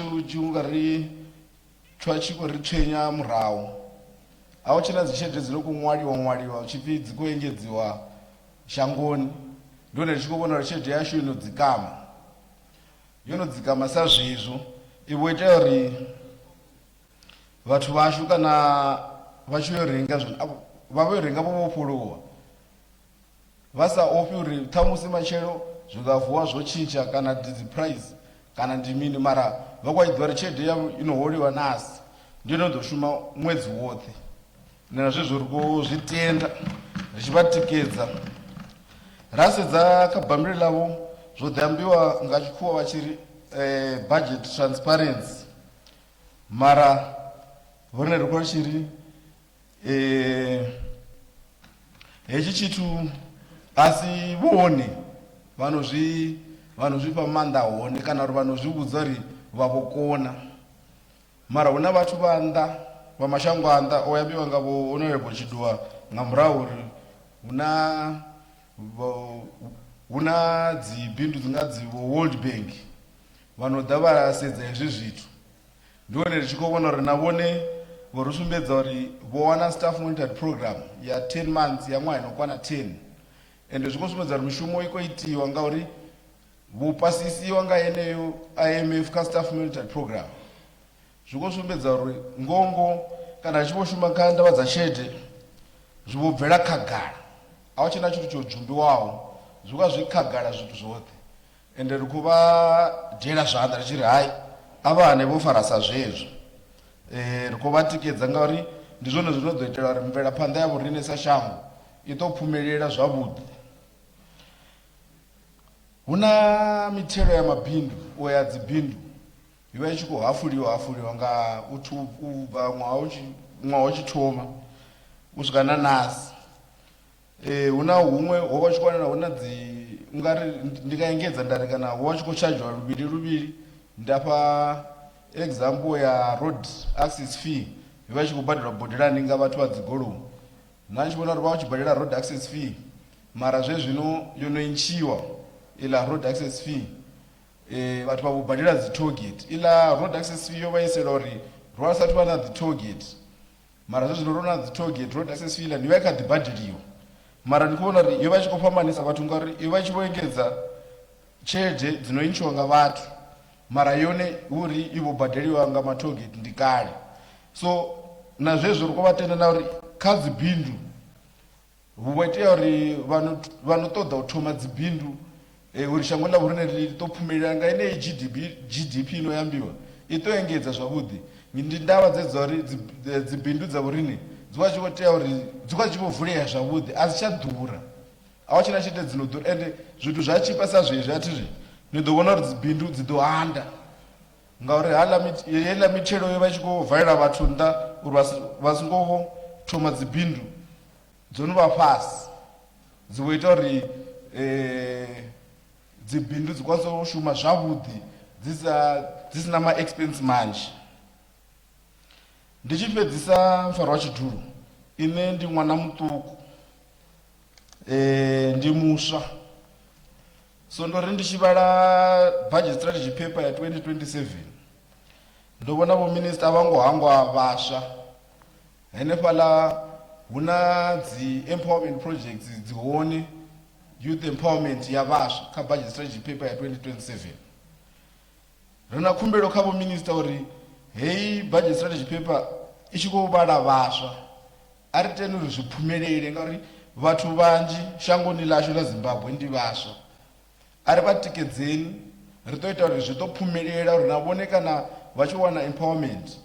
Zwezwi ri khou amba zwezwi nḓuni yeneyi khulwane mfaro wa tshidulo ndi zwa uri ri khou tea uri tshelede ine ino ḓo vula kana ino ḓo empower vhaswa ndi yone ni ḓo ḓa ya badela dzi mithelo ndi yone ni ḓo ita uri tshikwama tsha shango tshi aluwe tshelede ya hone vhe nnzhi ende yone vhanzhi ri ḓo i shumisa kha zwezwo kha zwibadela zwino lila vhane vha ri kha right tshanḓani tsha uḽa a vha litshi u lila ngauri tshi khou ḓa tshiṅwe na tshiṅwe tshi fhaṱiwa nga tshifhinga tshayo. Ri khou dzhia tshitina na tshitina ri tshi khou fhaṱa shango ḽa vhoriṋe so vhone vha ri ho pfhi ngei tshelede ndi ṱuku yo ṱuwaho ṅwaha ya thu fhela ro ri vhukati ha ṅwaha a vha ri fhe tshifhinga a vha fhe vho ministra tshifhinga hu shumiwe ri ḓo ri tshi vho yo dzula nga November ri tshi vho yo sedza ra ḓo amba zwezwi zwa ni khou amba mara zwa zwezwino ri khou ri hayi mfaro wa tshidulo vho minister vha ṱuwe phanḓa na mushumo ri khou vha tikedza ende na yeneyi midterm fiscal policy review ri a i tikedza ndi a livhuwa ndaa.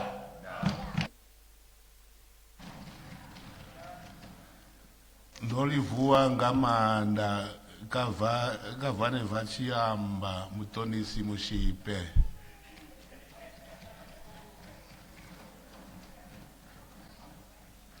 The next member to take the floor is Honorable Madzivanyika. Thank you, Mr. Speaker, for the opportunity. Yeah, Mr. Speaker, I will look at this midterm fiscal review statement in two parts, the good and what I think is the negative. So I'll start with the negative in the interest of time, so that the Minister will comprehend what we are saying. First of all, Mr. Speaker, whenever Parliament appropriates, Parliament is sending a signal or is giving limits upon which the Minister or Treasury must spend.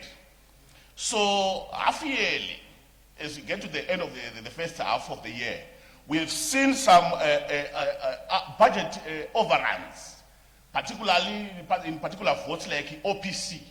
OPC spent 43% more than what they were actually authorized by Parliament. We as Parliament actually authorized the 12 billion for the Minister of Office of President Cabinet. But the minister went on to spend 17 billion, half yearly. What it means, Madam Speaker, is that as we go up to the end of the year, there is also always more spending on this vote, which is against the law, Mr. Speaker said. The law is very clear, Mr. Speaker, on Section 305, subsection 5, that when expenditure comes, when no appropriation has been made, then the minister, when there is need for more expenditure where appropriation has not been made, then there is need for a supplemental budget. However, Mr. Speaker said, we have seen this trend also in the Ministry of Transport. We have seen the trend in the Ministry of in the repayment of loans. Imagine paying loans 44% more than what was approved by Parliament. What we're actually telling the Zimbabwe is that no, social wealth does not matter. And also, you are also telling that Parliament does not matter. Parliament does not matter. I can always do what I want outside Parliament. This is the implication of this spending, Mr. Speaker.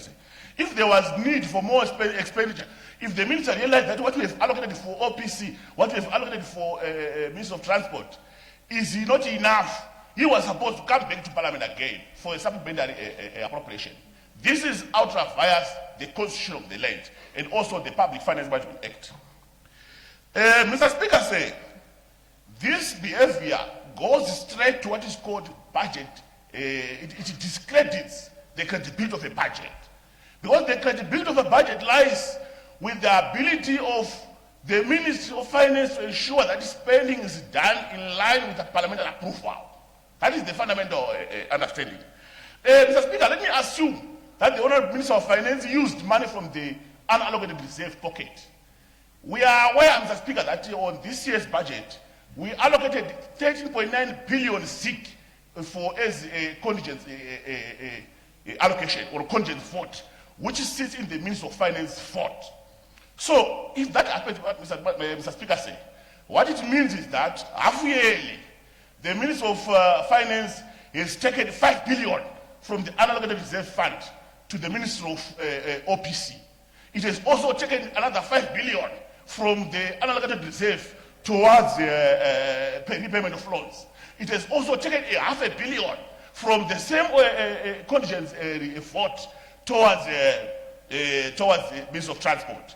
And collectively, if you add 5 billion from OPC, 5 billion from repayment of loans, and 0.5 billion from Ministry of Transport, you get around 10.5 billion ZIG. So out of what was the contingent reserve or the contingent vote of about 13.9 billion, we have already used 10.5 billion. And it's not sustainable, Mr. Speaker. Remember, Mr. Speaker, there is a proper procedure for the use of this unallocated reserve fund. It cannot just be spent unilaterally. There's a procedure, there are circumstances. Look at this Kariba debacle. It's a clear example of something that you cannot predict as Parliament. So when these events happen, this is where we need to see this unallocated reserve fund being applied to. But alas, we have seen a $100 note being given to those individuals or those family members, which is very regrettable, Mr. Speaker. Mr. Speaker, let me jettison to the issue to do with the infrastructure. Mr. Speaker, we are told that there are various infrastructure projects. Let me give examples of them. There are 9 or 10 lists of dams which are on the cards. Examples are Gwaishangan, Kunzi Dam, Vungu, Zimunya, Tuli, Sema, Defe, Bindua, and many more. And these dams, Honorable Speaker, yes, they are long-term projects, but every successful budget, they are actually recorded here. Why can't we have 2 projects that we can actually finance within 3 years or 4 years? Then we finish them completely. That we have this multiple budget. Imagine the Gwaishangan. Since I was very young, I was always told of this Gwaishangan, and until to death. I don't think this is encouraging, Mr. Speaker. We need to actually change the manner in which we approach these projects. Mr. Speaker, let me go to devolution. Mr. Speaker, the concern is very clear. that 5% of what you collect must go to devolution. And from this year's collection, half year's collection, we have collected 137.8 billion zik. And if you do your maths, 5% of that is 6.89 billion zik. And then we have, how much have we disbursed? We have disbursed less than $1 billion. What it means is that Mr. Speaker says it's very clear that we have disbursed 0.1% of what we have collected. But yet, the concept is very clear that if 5% of what you collect, so what we have collected half yearly, we should have seen 6.89 billion being channeled to devolution. And that has not happened, Mr. Speaker. In the full glare of our national constitution and in the full glare of parliament, I'm not sure if we've got any cause or if we've got any purpose in this house. When our laws are being flagrant, while we are watching, the reason for parliament is to make laws and to protect laws. But here we are. The constitution is very clear. 5% of what you collect must go to devolution. But half year, here we are. We've made a very, very, very small contribution in line with what our expectation. Someone may argue that I will comply at the end of the year. But that's not correct, Mr. Speaker. You should actually comply as you go. Development must go as you go. Mr. Speaker, let me talk about public debt. Mr. Speaker, there's this worrying thing that I want a clarification. As at the end of 20, when there was the pronouncement of the 2026 year budget in November last year, our total debt, Mr. Speaker, public debt was at 23 billion 355 US dollars. As it the pronunciation of the national budget of 2026 last year in November. Right, fast forward, we are now told that our debt today, or this at the end of this first half of the year, is now 21.69 billion. What it means that there was a repayment of about 2 billion. But the repayment we are aware, Mr. Speaker, say are those for PPAS and those token payments, and nothing much serious. So the figure for this debt, to me, is very, very questionable. The integrity of this debt figures are not correct. They must be properly examined. Let me give more impetus to this issue, Mr. Speaker said. The same time last year in November, when the national budget was pronounced in this house, the Honorable Minister of Finance brought to the attention of this house what was called the arrears, the expenditure arrears clearance strategy 2026 to 2030. And that strategy actually told Parliament that the government of Zimbabwe owes about 1.7 billion US dollars to contractors, and that debt was not yet validated. So I expect debt at this stage, the Speaker said, to be around 26 or 25 billion.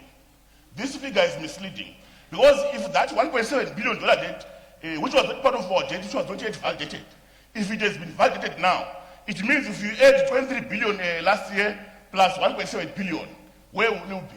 Deduct those payments for PPAS and also the token payments. It does not make sense. So these figures for debt must be revisited. They are not integrous. Mr. Speaker said, let me just on to another issue, which is to do with the pension funds. Mr. Speaker, from the budget statement, the Honorable Minister indicated that there are 971 pension fund companies.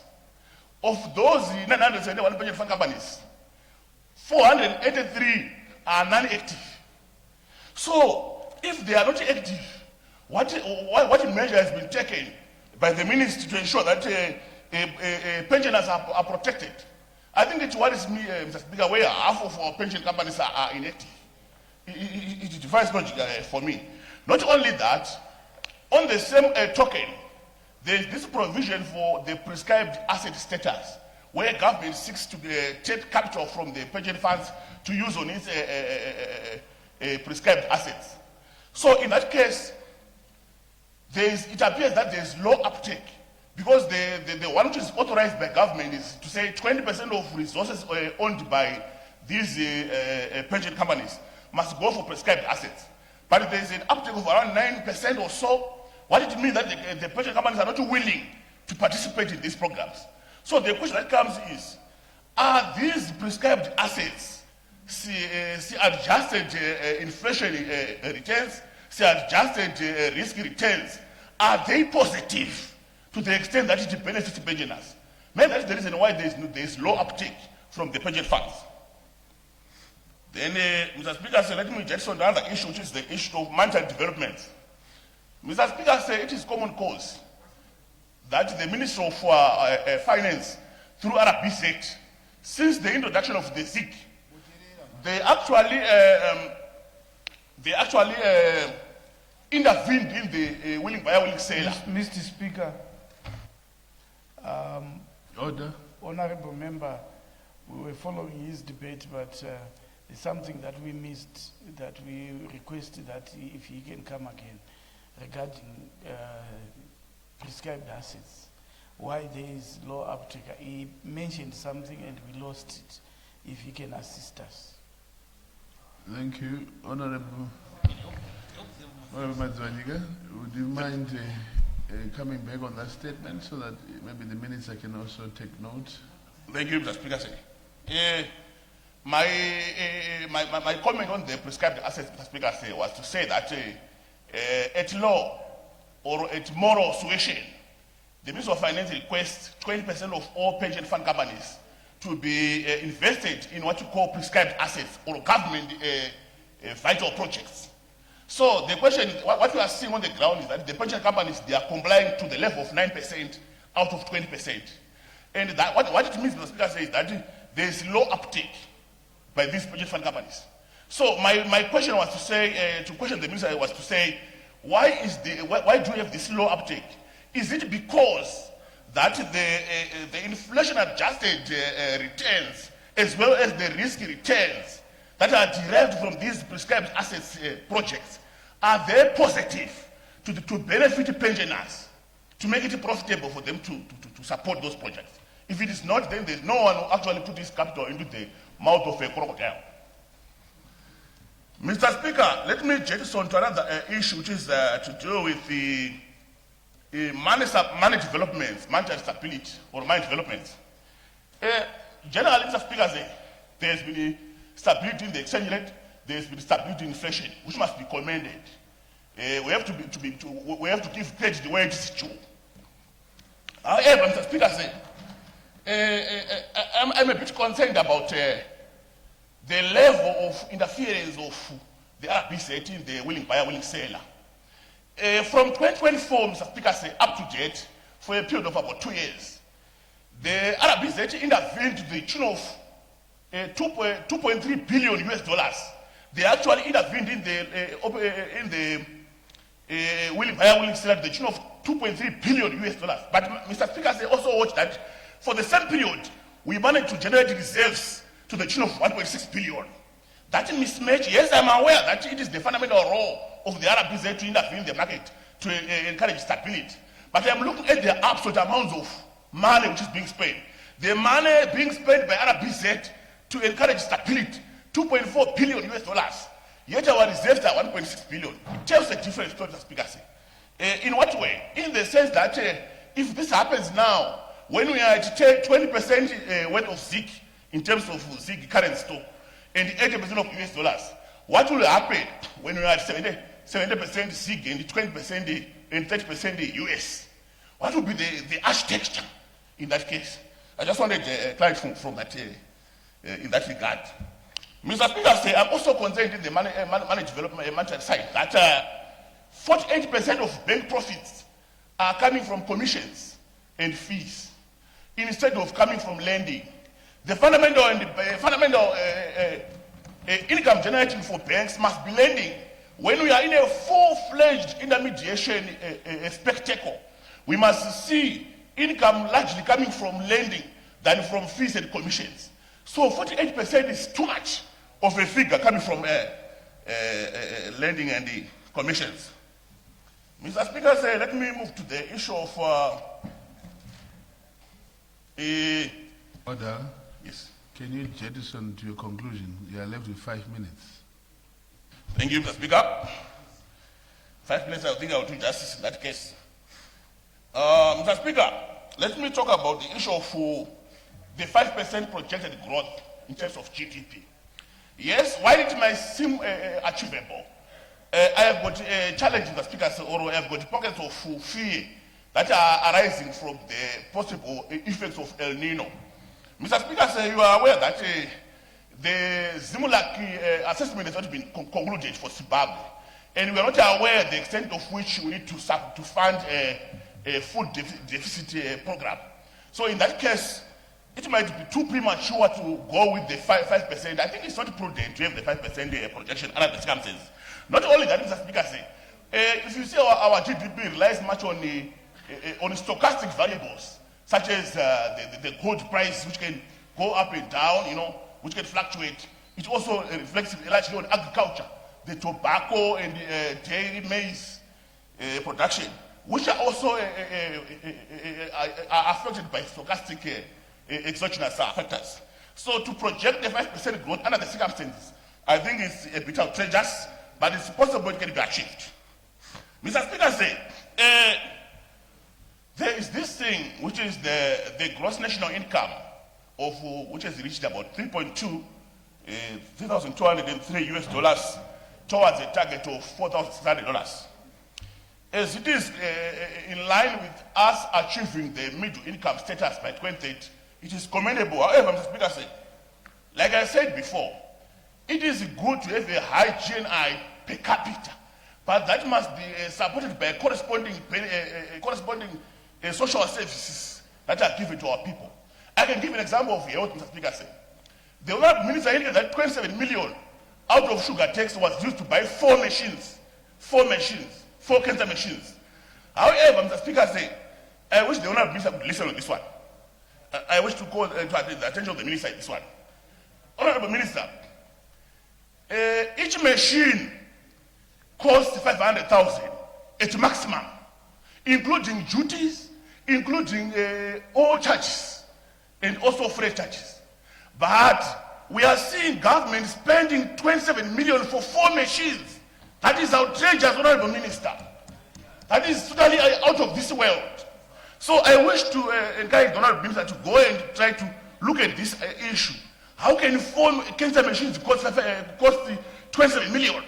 That's fraud, and I can stand here for the truth. That is, it must be followed up. I want to encourage the Honorable Minister to go and follow up on this issue. We can't have a machine, 4 machines costing 27 million. That's not possible at all, whatever cost. And I want to bet with my last dollar. Our money has been stolen on this one. Please make investigations and prosecute the people involved. I thank you, Mr. Speaker. The next honorable member to take the floor is Honorable Kaitano. Thank you very much, Mr. Speaker, for the opportunity to share my views on the midterm budget presentation by the Minister of Finance. Mr. Speaker, by and large and overall, the performance of the economy of Zimbabwe has been improving.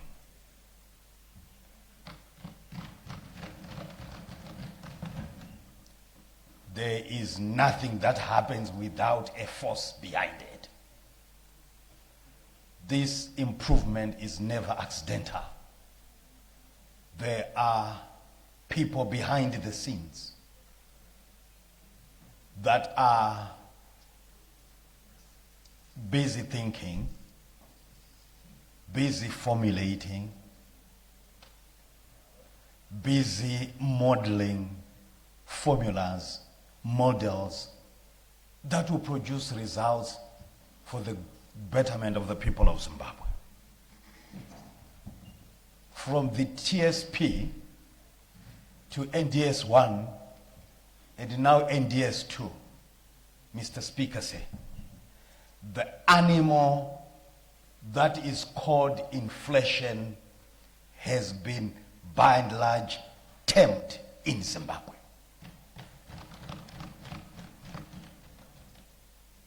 The government of Zimbabwe led by His Excellency Dr. Idi Mnangagwa, proposed and took some action to tame rampant inflation that had bedeviled our country for a long time. In the minister's report, he advised us that inflation is hovering around 4.4%, which has been unheard of in this country for the past 2 decades. And the government of the Republic of Zimbabwe must be commended for purposefully engineering this control of rampant increase in prices of goods and services. Mr. Speaker, sir, in the report we also had the Minister of Finance advising us that about 205 million ZiG was paid towards BIM. No, not towards BIM, but towards the education and medical services and funeral assistance of war veterans. In my previous debate here, Mr. Speaker said, we had raised concern about the non-disbursement of these funds. 2-3 weeks down the line, we were happy to hear that we indeed have a listening government. When the people of Zimbabwe speak, the government listens. I personally do acknowledge, Mr. Speaker, say, that running a budget in this kind of environment where the country is not able to borrow cheaper finances from the international finance houses, it's not an easy thing. But for the government of Zimbabwe to be able to respond to the needs of its people, I personally give enough respect for that. Mr. Speaker, sir, I was also pleased to hear about the El Nino proofing measures that the government has put in place in order to ameliorate the negative impacts of drought in this country. I was made to understand that there are 6 pillars that the government of the Republic has put in place to deal or to reduce the negative impact of El Nino and climate change in general. Mr. Speaker, sir, when a government has strategies in place to take care of day-to-day business of its people, that is highly commendable.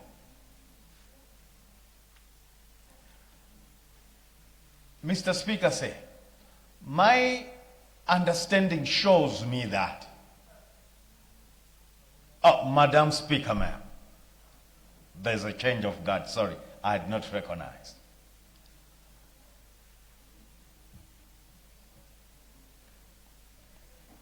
Zimbabwe has got 5 regions, and the impact of this El Nino in Zimbabwe is going to affect these 5 regions differently. I want to urge the Minister of Finance, in the climate proofing, in the El Nino proofing strategies that are in place, I would want to bring to the attention of the Minister of Treasury to also look at the mitigatory measures differently from each region. Region 4 and 5, Madam Speaker, ma'am, are generally going to be hit harder than other regions. I am urging the Minister of Finance to closely look at those districts in Region 4-5. Districts like Mudzi, UMP, Rushinga, Mandarwi, and many others, Mwenezi.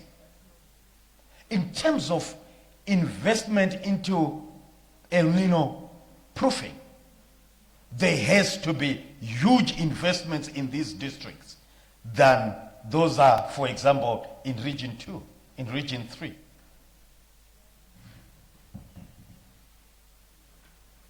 If boreholes are going to be drilled, Madam Speaker, ma'am, I would want to urge the Treasury to give more boreholes to Mudzi district. Because it's going to be, naturally, it's going to be hardest hit by El Nino. If it's about building more dams, Madam Speaker, ma'am, it must be tailor-made, especially to those countries, to those districts that are heavily hit by not just this El Nino forecasted to be coming, but going forward, because these districts have always struggled with harvesting water. Madam Speaker, ma'am, I also want to commend the government of the Republic of Zimbabwe for a purposeful and directed investment towards mining in this country. Since the advent of the Second Republic, we have heard His Excellency, the President of this country, talking about having a 12 billion mining sector. And I'm glad to see that that policy direction given by His Excellency has even gone beyond the 12 billion USD mining sector. It has become bigger. And indeed, we have also heard in the report of the Honorable Minister of Finance that in 2025, the mining sector grew by 10.4%. It is highly commendable. Indeed, Madam Speaker, ma'am, we have seen miners, even in the constituents in my district of Mudzi, we have seen miners. They are coming. New mines, old mines being revived.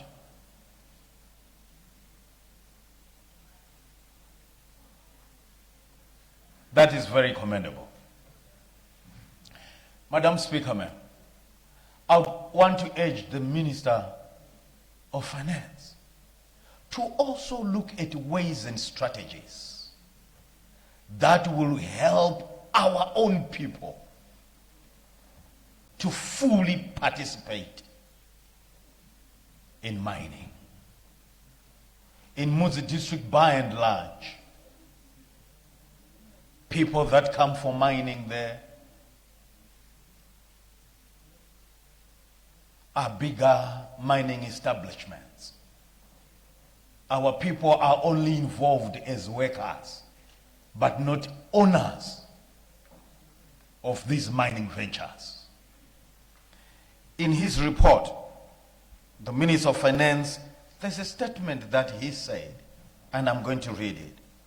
He said there's a need to accelerate the implementation of policy reforms and strategies in the medium term to ensure Vision 2030 attainment. I like that. He is cognizant of the fact that there's a need for more policies and strategies that should help us accelerate the attainment of Vision 2030, where the country is going to achieve a high middle income status. Madam Speaker, ma'am, if our people are also owners of these mines, I believe it will help in the acceleration of the achievement of Vision 2030. The gross national income increased by 84% from 1,700 USD to 3,200 in 2025. Madam Speaker, ma'am, there is a continued hammering of the GDP figure by members of parliament. I don't know why. The medicines in hospitals that honorable members are talking about, they come from an economic activity happening in this country, which is GDP. There is nothing wrong with GDP, neither anything wrong about the GDP figure, nothing wrong about an increase in GDP of 5.something%. There's nothing wrong about that. Because these results, end results we are looking for, they are coming from those figures. Order, Honorable Caetano, you are left with 5 minutes. Thank you, Madam Speaker. So, indeed, I, for one, want to hear how is our economy growing, first and foremost, before we speak of anything else. I want to understand whether we are growing, whether the economic activity happening within the borders of Zimbabwe is increasing. If it is increasing, it's a good sign that we are going somewhere as a country, and we want to hear that. And I want to encourage Honorable Minister of Finance to continue giving us those figures because we want them. They show us that we are moving out as a country. We are going somewhere. There is an increased economic activity in the country shown by the increment in GDP growth. Having said that, Madam Speaker, ma'am, I would also want in future the Minister of Finance to also share with us the Gini coefficient. How is this income being distributed in the country?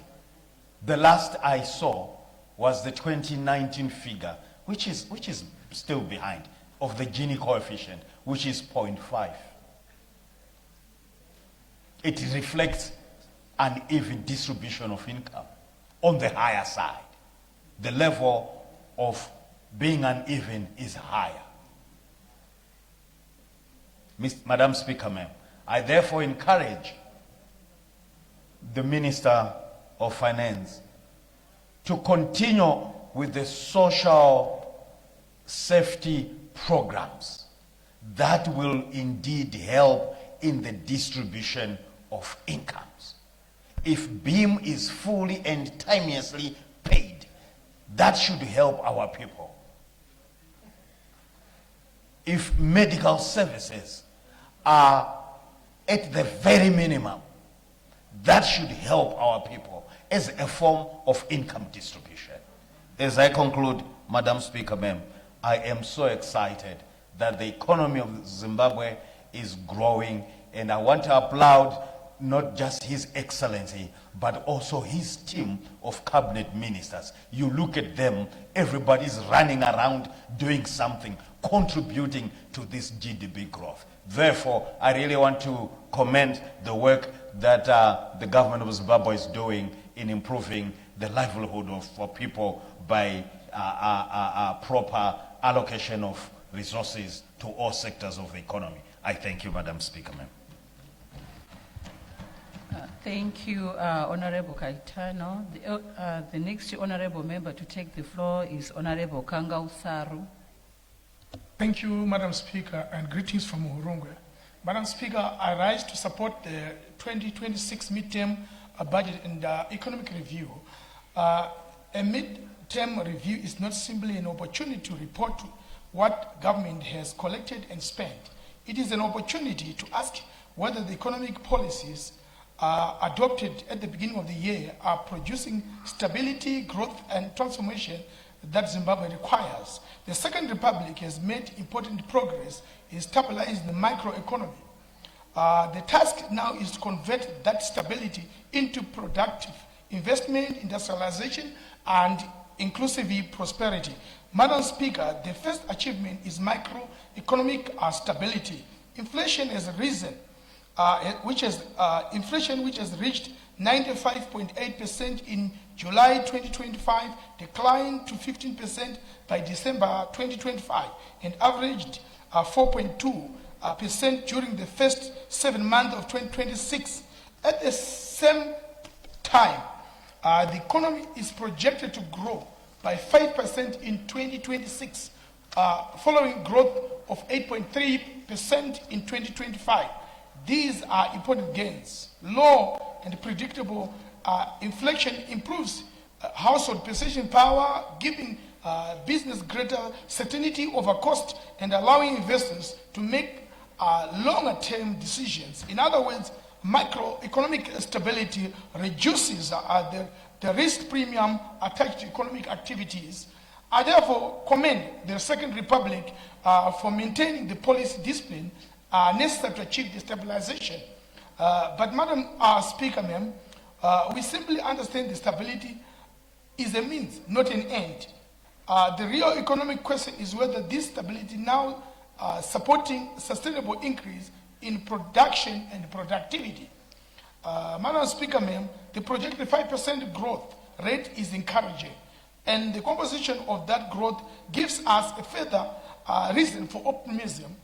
Agriculture is projected to grow by 6.9%, mining by 5.6%, and manufacturing by 5.2%. Manufacturing capacity utilization is projected to rise by 63.5%, while gold production is expected to increase to 55.6 tons. The mining sector, particularly significant lithium produce export earnings increased by 229.8%. That is to say 782.2 million during the first half of 2026. Madam Speaker, man, these figures demonstrate the potential of our productive services.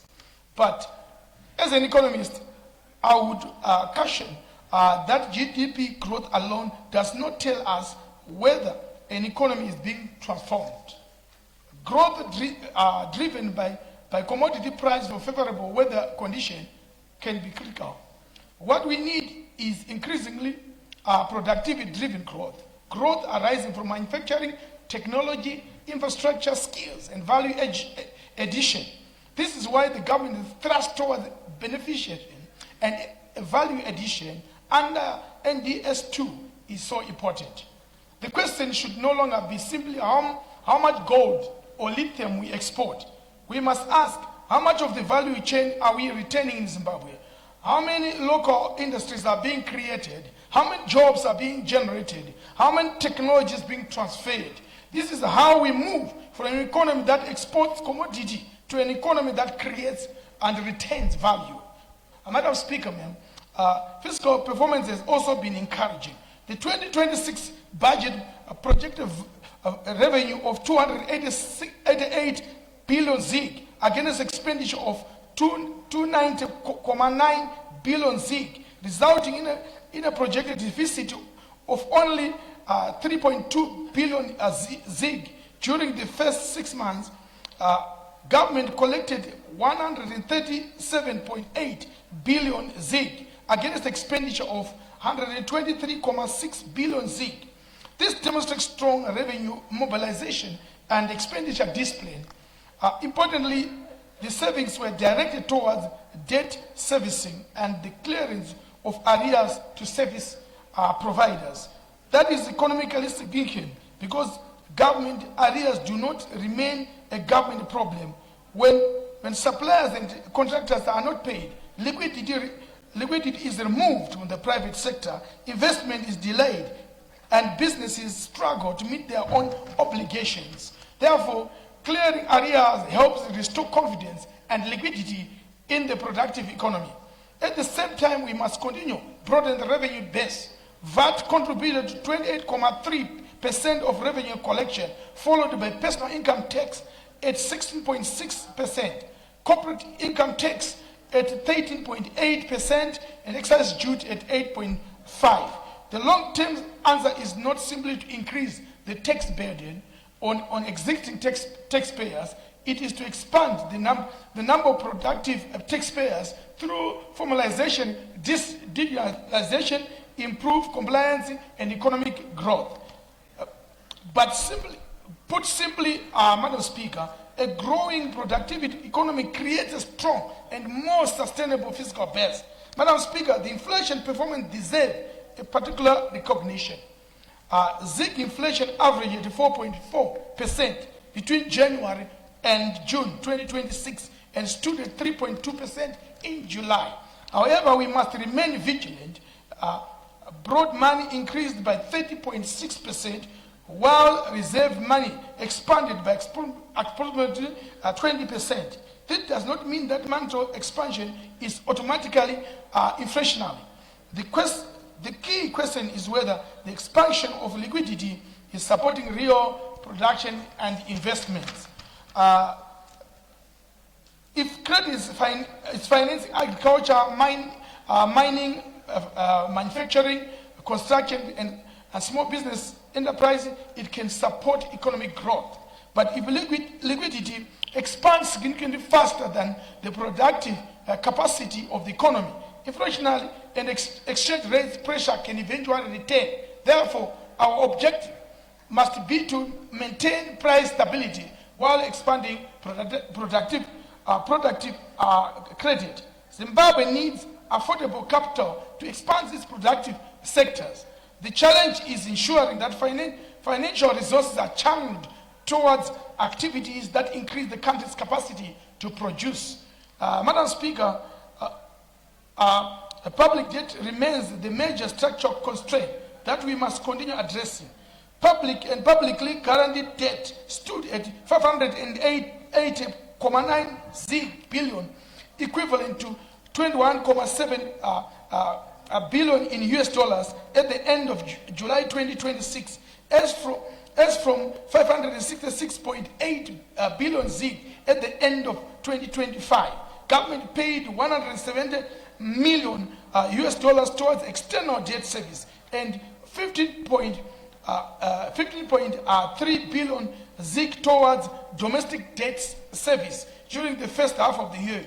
The economic issue here is fiscal space. When a large proportion of public resources committed to debt obligations, fewer resources are available for infrastructure and healthy education and productive investment. That is why government's continued engagement through the staff monitored program and the structured debt resolution process is so important.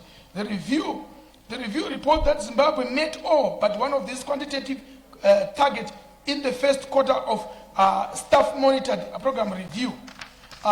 In conclusion, debt resolution should therefore not be reviewed merely as an exercise in satisfying creditors. It is an exercise in reclaiming fiscal space for development. The ultimate objective is to reduce debt overhang, restore access to concessional financing, and create greater room for public investment that will strengthen the foundation for long-term growth. Madam Speaker, ma'am, the midterm review demonstrated that Zimbabwe has made significant progress in moving from macroeconomic instability towards stability. Inflation has fallen, growth remains strong, revenue mobilization has improved, and exports are increasing. Manufacturing capacity is recovering, and energy availability has improved. Investment in human capital continues, and government is pursuing the difficult process of debt resolutions. These achievements deserve recognition, but the next phase must be about converting stability into transformation. We must protect inflation gains. We must broaden the tax base. We must expand productive product credit. We must accelerate beneficiation. We must strengthen manufacturing. We must build climate resilience. We must resolve the debt hangover. And above all, we must ensure that growth translates into jobs. higher income and improved living standards. The review indicated the GNI per capita increased from approximately $1,700 US in 2021 to 3,200 in 2025, demonstrating a significant progress towards the Vision 2030, while also highlighting the need to accelerate further reforms. Madam Speaker, ma'am, the economic task before us is therefore straightforward: stabilize, produce, transform, and prosper. We have made significant progress in stabilization. The task is now to accelerate production and the transformation so that the stability we have achieved becomes the foundation for the prosperous and empowered upper middle income society envisioned under Vision 2030. I thank you, Talunga.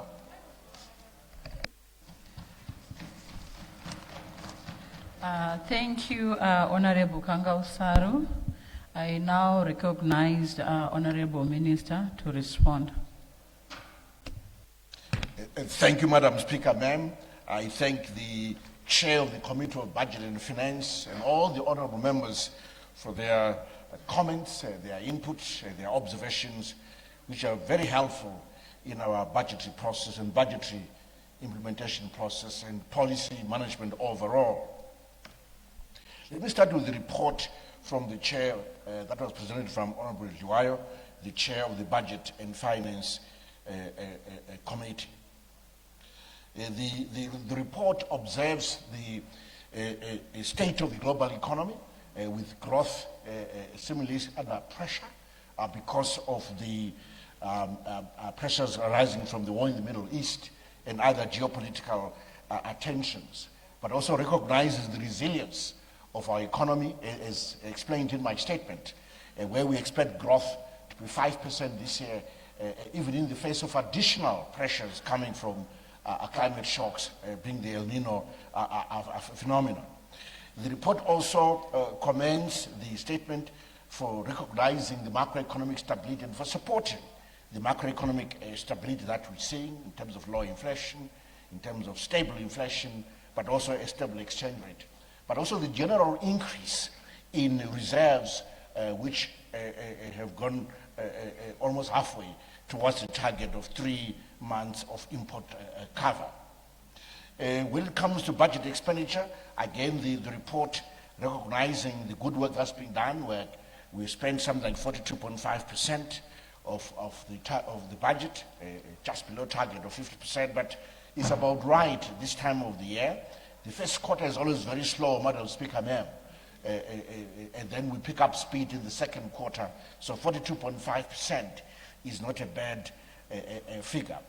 But the committee has rightly pointed out an issue, which I agree with them, which is really the issue around social spending.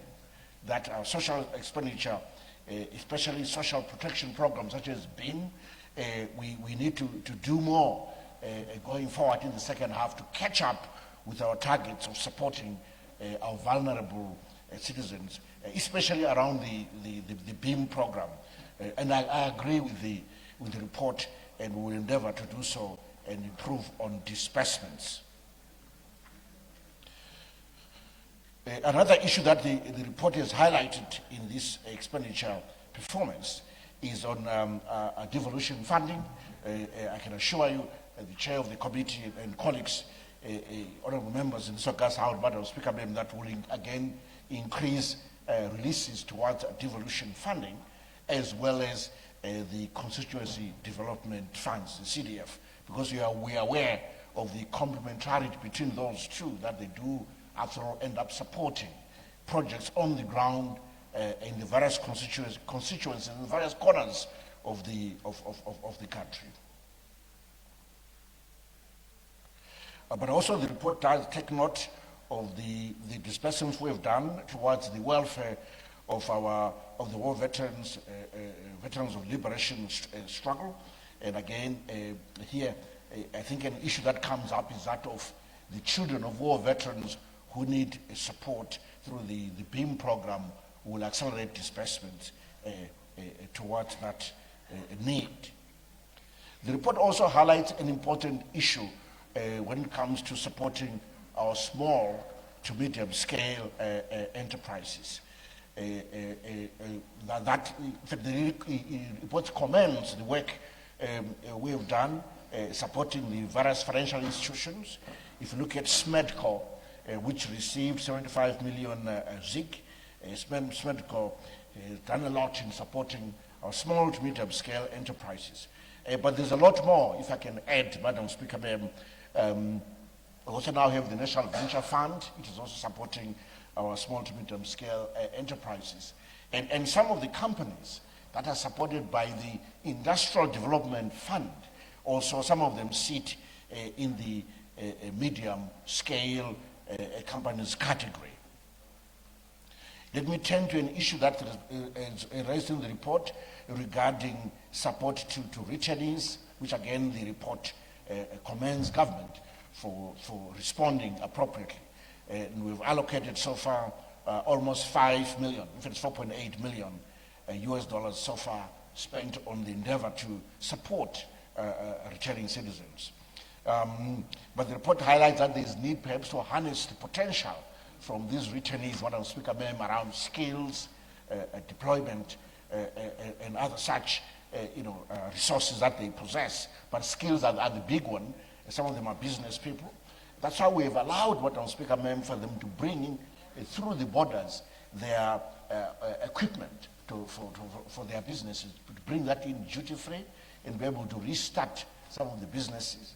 And I've directed the National Venture Fund to locate those who are interested in going into entrepreneurship and support them and provide them with resources to start restart their operations. And we'll be doing the same thing to financial institutions such as SMEDCO, Women's Bank, and the Youth Bank. On revenue performance, again, the report from the chair of the committee recognizes the slight overperformance in revenue mobilization by as much as 10.8% above target. We've worked very hard to implement the policies and revenue measures that Parliament approved last year and in the previous years. But alas, we of course all have the issue of debt that we continue to service. So some of this revenue performance, in fact all of it, has gone towards servicing debt. The report also from the committee raises the issue of informality, that we need to make more effort and every effort to collect more from the informal sector.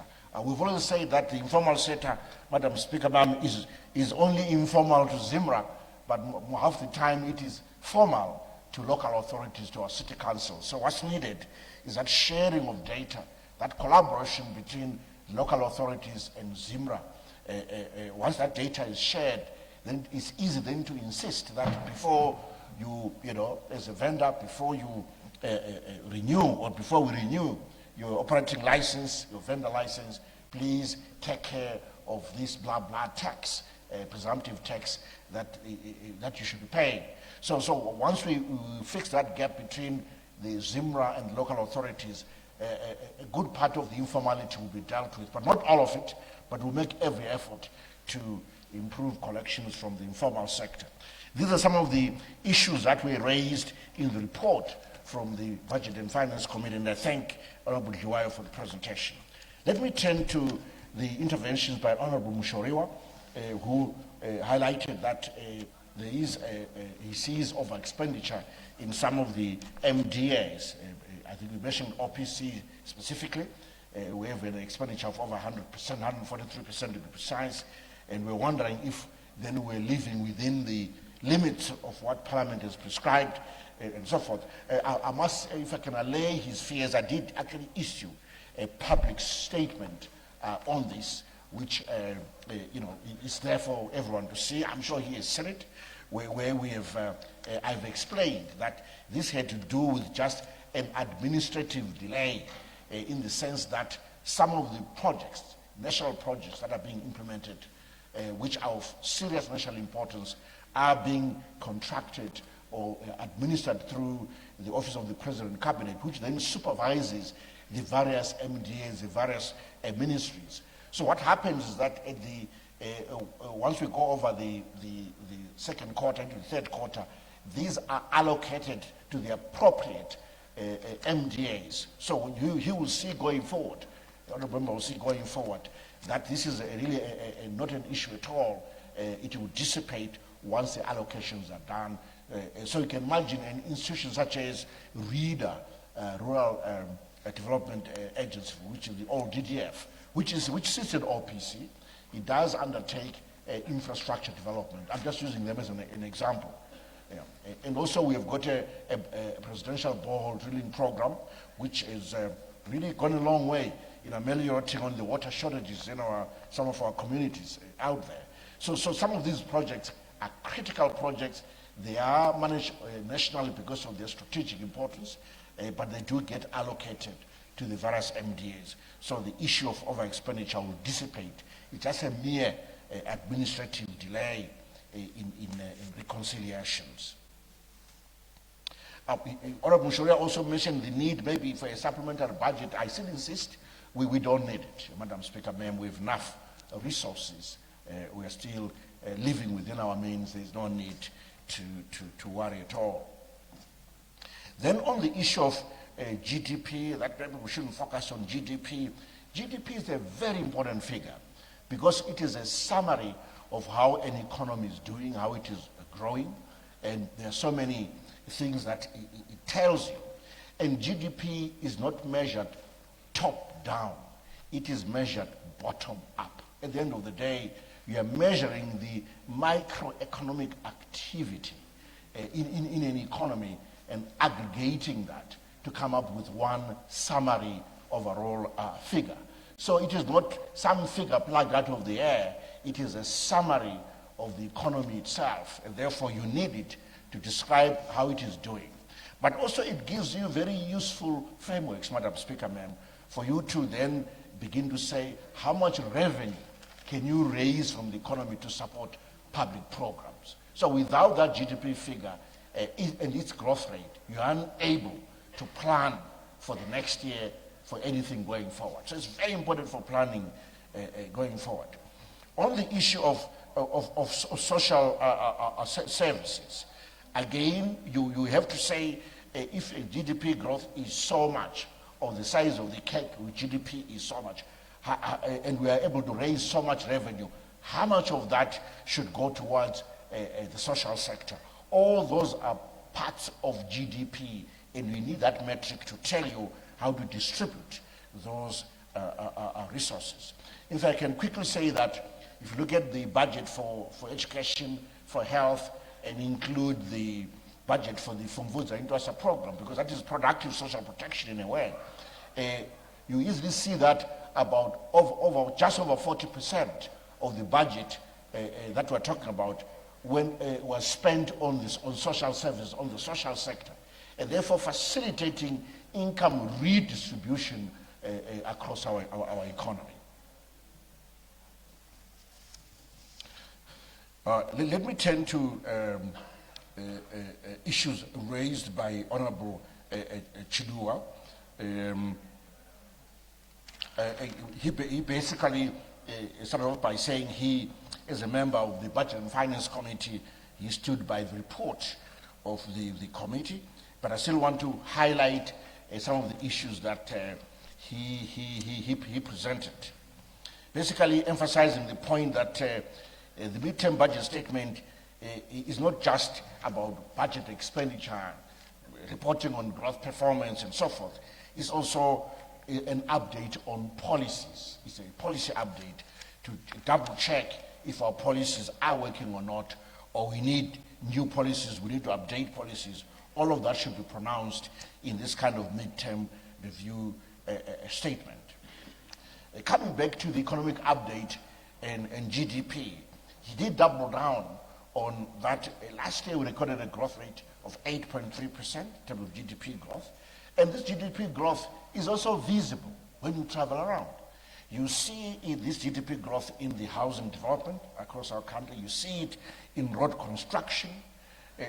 But also it is coming increasingly from value addition. We've been insisting on value addition in the mining sector and agro-processing All of this is adding to GDP. We now have a robust steel industry. The cement production is going to be increasing. I tell you, in the next 3 years, fertilizer production will also come up. Gold output is up. We have import substitution before our eyes, Madam Speaker, happening before our eyes. If you go to our shelves, if you have more than 50% of the goods on our shelves being made locally, that is import substitution, that is value addition, that is GDP growth right in front of you. His report, his presentation also commended the stability that we see, and also basically that this stability augurs well for the growth and deepening of capital markets and money market. This is a very important statement that Honorable Chidua has made. And now, even I've been pushing Treasury and the Reserve Bank to see, would like to see the development of what you call a yield curve, which is the trend in interest rates as you increase maturity going forward, maturity of various instruments. This is critical in developing or redevelopment, for instance, of our mortgage market. Now banks can begin to lend long term, and we're beginning to see some of the banks even begin to lend for car finance up to 5 years. It's because of the stability. So we're able to deepen both money and capital markets. And it's not surprising that the Zimbabwe Stock Exchange was the best performing in Africa with almost 70% return, followed by Nigeria and others. On budget transparency, where we're rated number 3 in Africa after South Africa and Benin, again, we don't measure ourselves. Other people measure us, other institutions measure us. It's all very objective and very transparent. And Parliament itself should really pat itself on the shoulder for a job well done, because it is, after all, Parliament that works with the executive in the budgetary process. I agree with Honorable Chidua, his observation that we need to do more in terms of public consultations. In fact, it's really in the post-budget consultations, Madam Speaker. Pre-budget consultations, I think we do a fairly commendable job, but post-budget and during budget implementation, we need to improve, and we are on to it, I can assure you. And then on expenditure, let me highlight the health sector, where the issue of cancer machines was highlighted. And again, here we've been focused on spending the sugar content tax in beverages, on acquiring cancer machines, drugs, and other diagnostic machines. In fact, it's not just the treatment machines, those radiation machines, but it's also the other diagnostic machines as well are included in that bill of 27.3 million, including some drugs.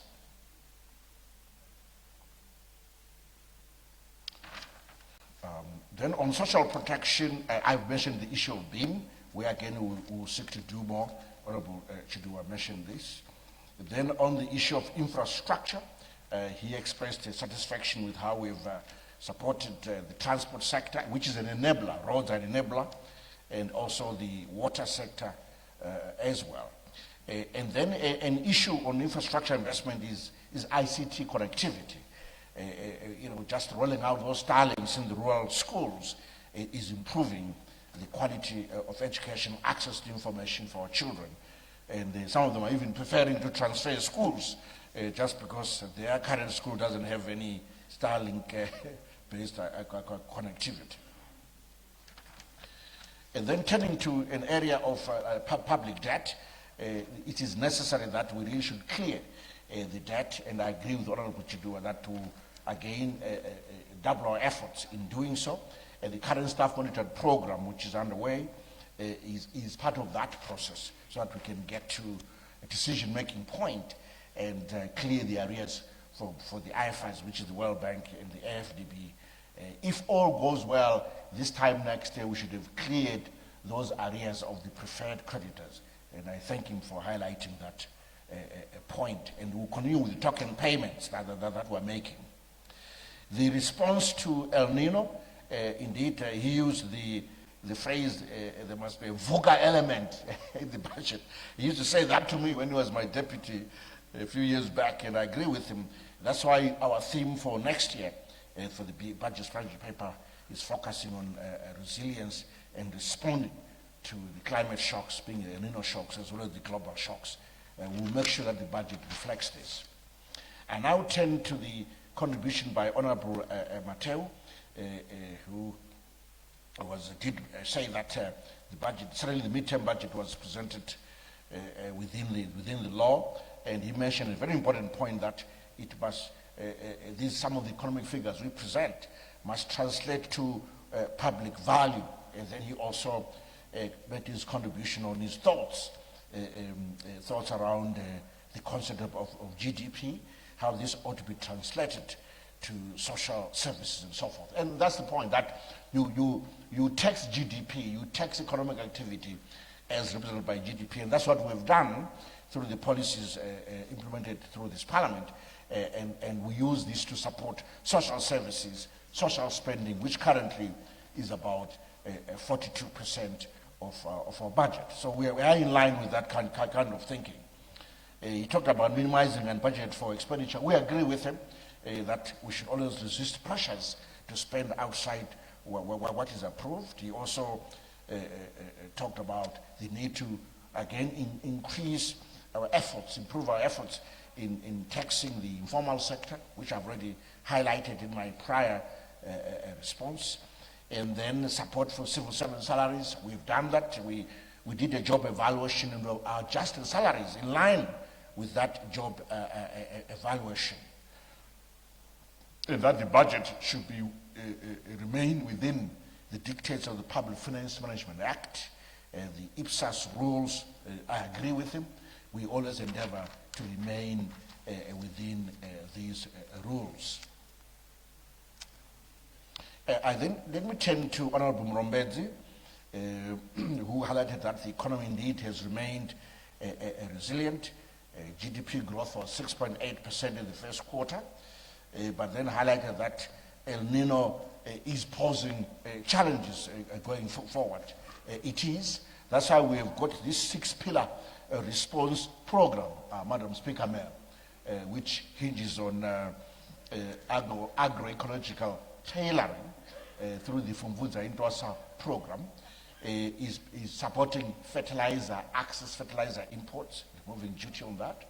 It also hinges on accessing insurance. In fact, this afternoon, Cabinet approved us to proceed to source sovereign insurance to deal with the El Nino issue. We'll be doing so. Typically, Madam Speaker, in a bad year, this insurance is used to disperse cash transfers to about 22 of the worst affected districts. So we look forward to concluding that. We also our 6-pillar program also talks about investment in irrigation and also generally monitoring the weather, using all our systems to monitor the weather, to make use of our early warning systems so that we can prepare accordingly. Then the Honorable Roberts also mentioned that the budget should be focused on roads, on social services. That's exactly what it is doing. So we are aligned, and that the budget strategy paper of 2027 must focus on social service provision. It does that. That's what we will do. And we have time to do further consultations. We'll do a retreat as usual in October.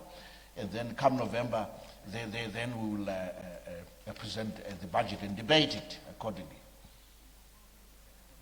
And then to turn to Honorable Makumere Past. He said he will deal with his comments later.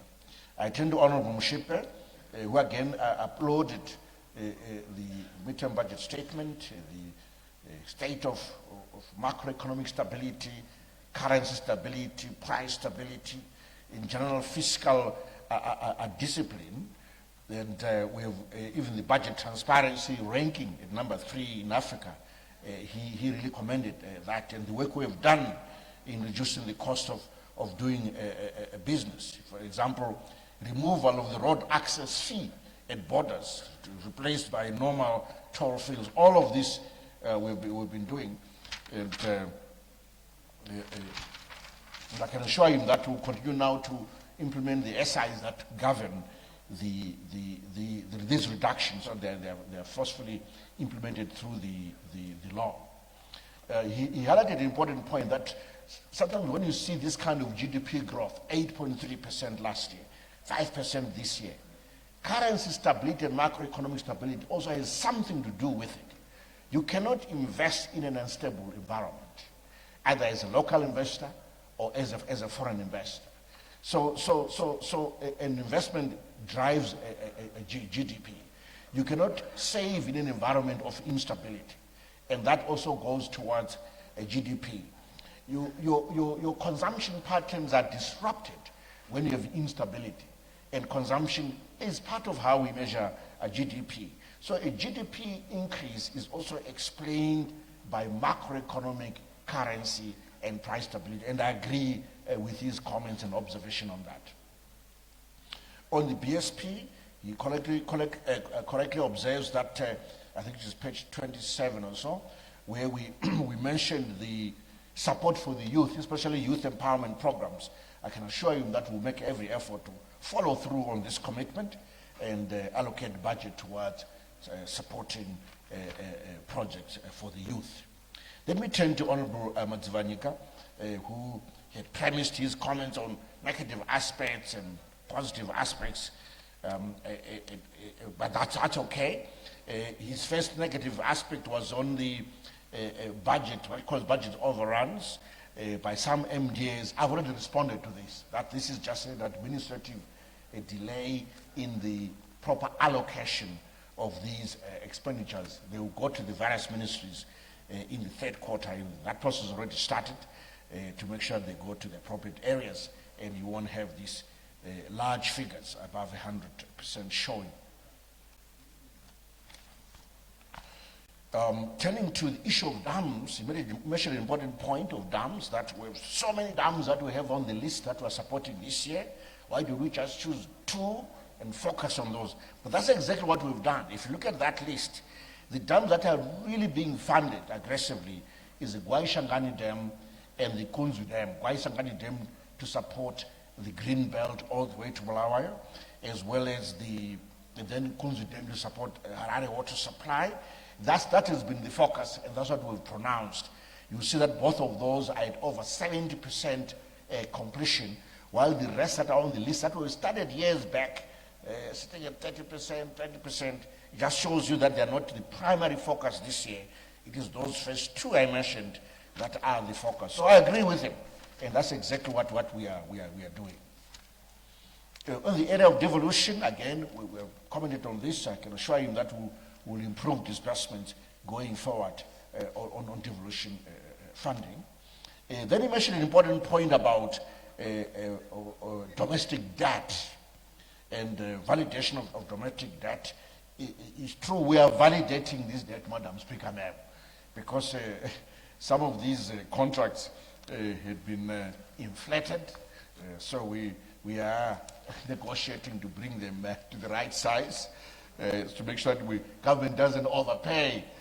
So part of the validation process involves negotiations here and there, and I can assure Matsivanika that we always make every effort to manage our debt, and I think he'll notice that our debt to GDP ratio is not running away at all, and now we are down to about 42% of GDP.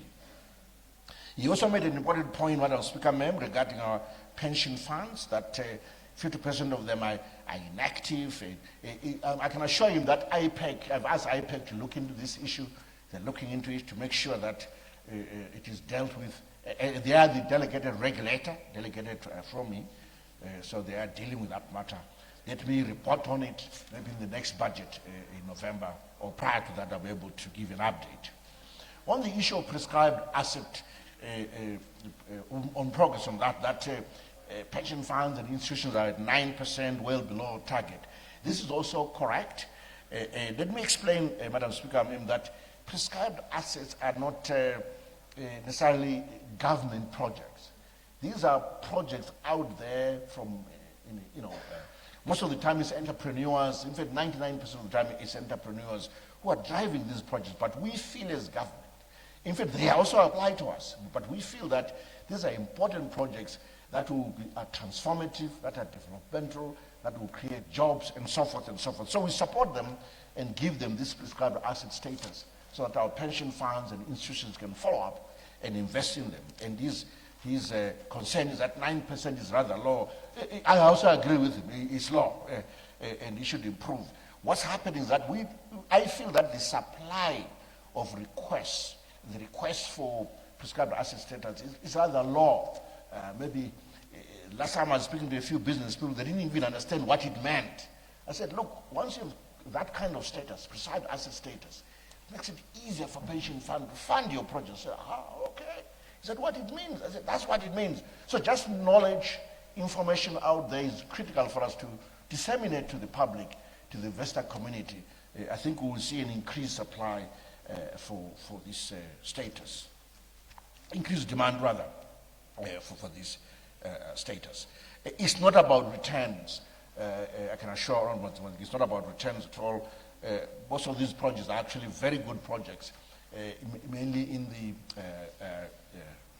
solar energy space, with very good returns in solar energy, I can assure you. So that is not the issue. It's about information. I think that's really the biggest problem. The positive thing is that Honourable Matsvanila is happy with the macroeconomic stability. So that was the positive point.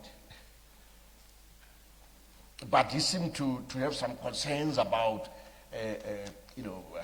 interventions by the monetary authority and so forth. But it's the job of the monetary authority to keep some order in any market. It's normal. It's absolutely normal. But I can assure him that if you look at you consider the current reserves, Madam Speaker,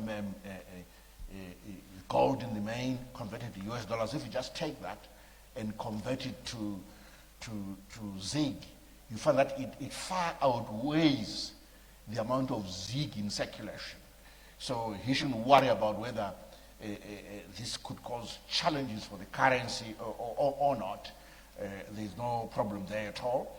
And part of this intervention in terms of sale of US dollars in the market supports the market.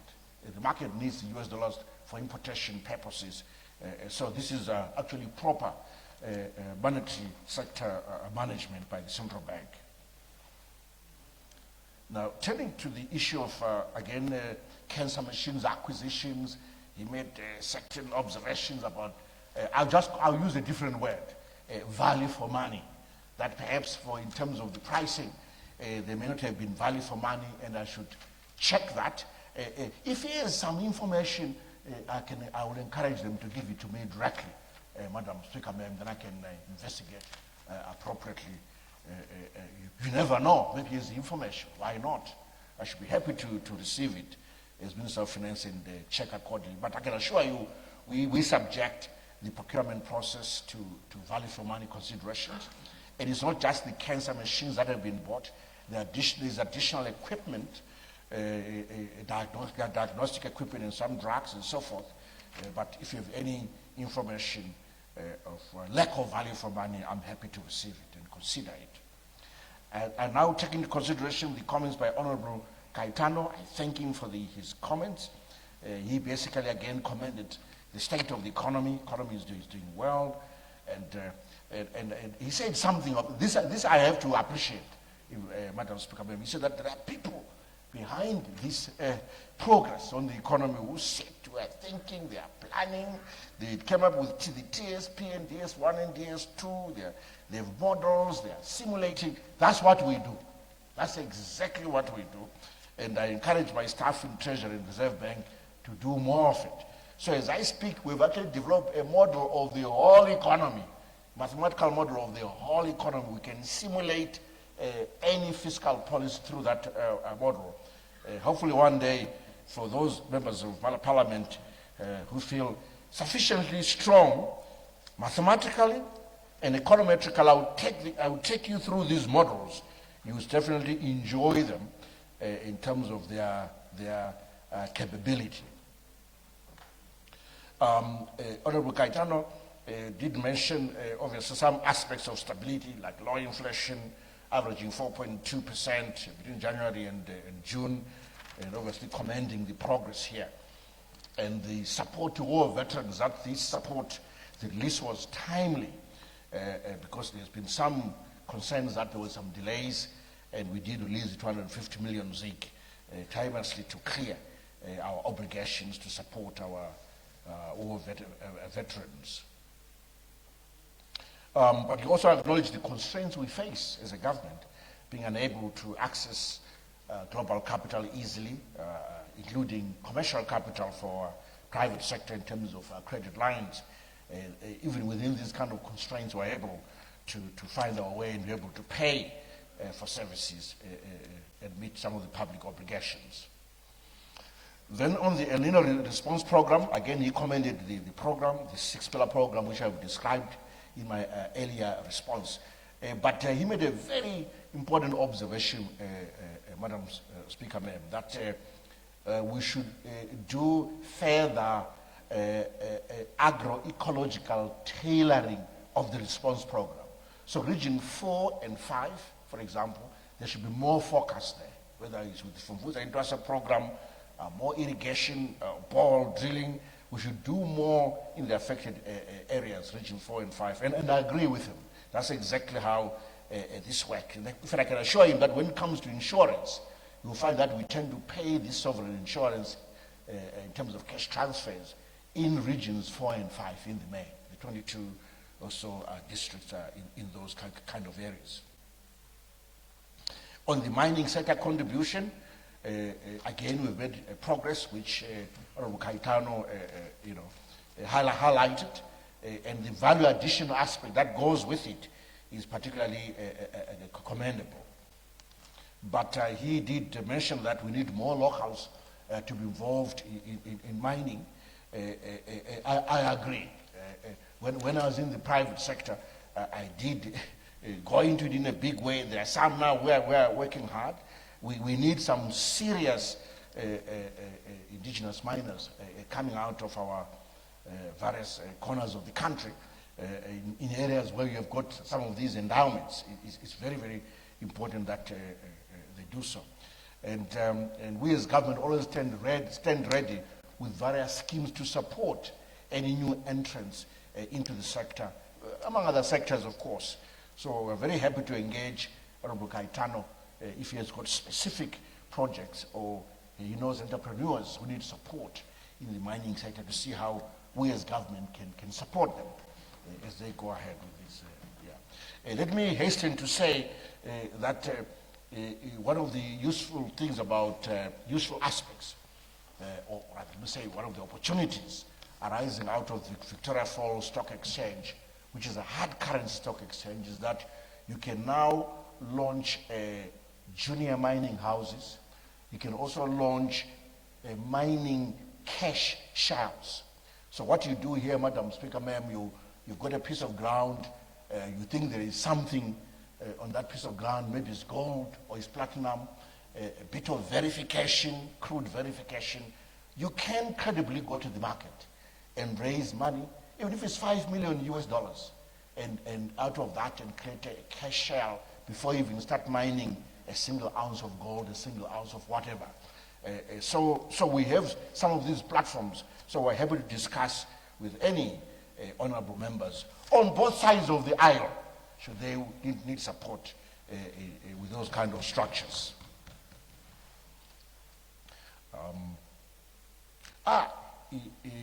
Honorable Caetano mentioned a very important point I was going to forget, that we need to start publicizing the Gini coefficient, G-I-N-I. This is a measure of inequality, Madam Speaker, ma'am. The 2019 figure is correct, was about 0.5. When the Gini coefficient is close to 1, that's a danger point. It means that almost one person owns everything. He or she, typically say he, so I can use he may own all the GDP in the economy. If the the Gini coefficient is closer to 0, then there's a much more even distribution of income. So Zimbabwe is in the middle. I mean, we're neither too bad, neither are we too fair enough in terms of our income distribution, equitable enough.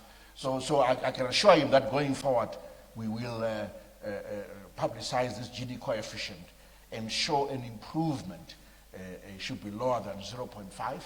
That's always the best place to be. But it's very difficult to get it to levels of 0.2, 0.3. It's tough. But the budgetary process supports the redistribution process by focusing on social safety nets and the social sectors.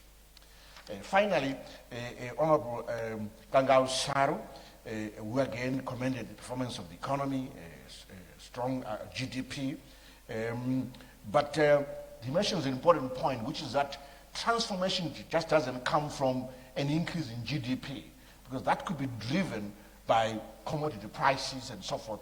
Transformation comes from improvements in productivity, where a unit of labor begins to produce more than it did previously. And I agree with him. So, and our promotion of value addition is also part of that process of increasing productivity. So have a better quality of GDP growth, better still if it's supported by redistribution mechanisms to improve or to deal with inequality.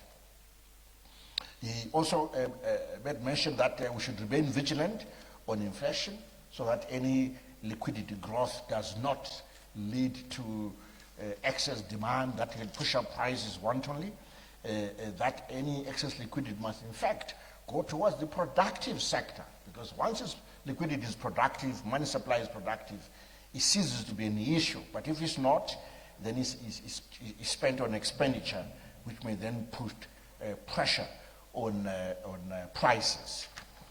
Then a last point that I want to highlight that you mentioned is about dealing with the issue of the debt overhang through the debt resolution process. I can assure him that we are working hard on this issue, and we are confident that one day, not in the not so distant future, this will be resolved. I thank the honourable members, Madam Speaker, Ma'am, and the chair of the Budget and Finance Committee for these comments, and I hope my responses have gone a long way in contributing to the debate, but also in responding to their queries. Therefore, place the statement once again before this august House and urge that it be adopted by this House as our mid-term budget statement for the year 2026. I thank you.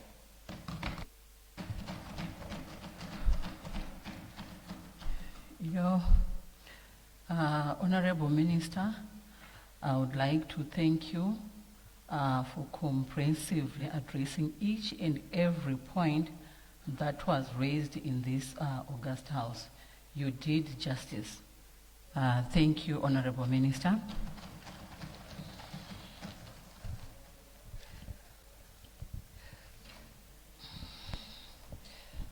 I put the question that this motion be adopted. Those who are of that opinion will say aye. Those of the contrary opinion will say no. I think the ayes have it. The ayes have it. The question is accordingly affirmed and the motion is adopted. I call upon our Honorable Minister to adjourn the House. Madam Speaker, I move that the House do now adjourn.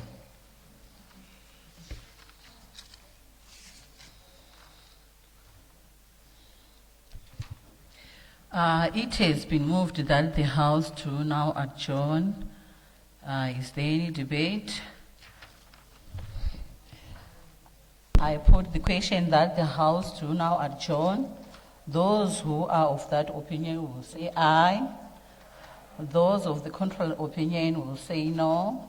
I think the ayes have it. The ayes have it. The question is accordingly affirmed and the House is adjourned.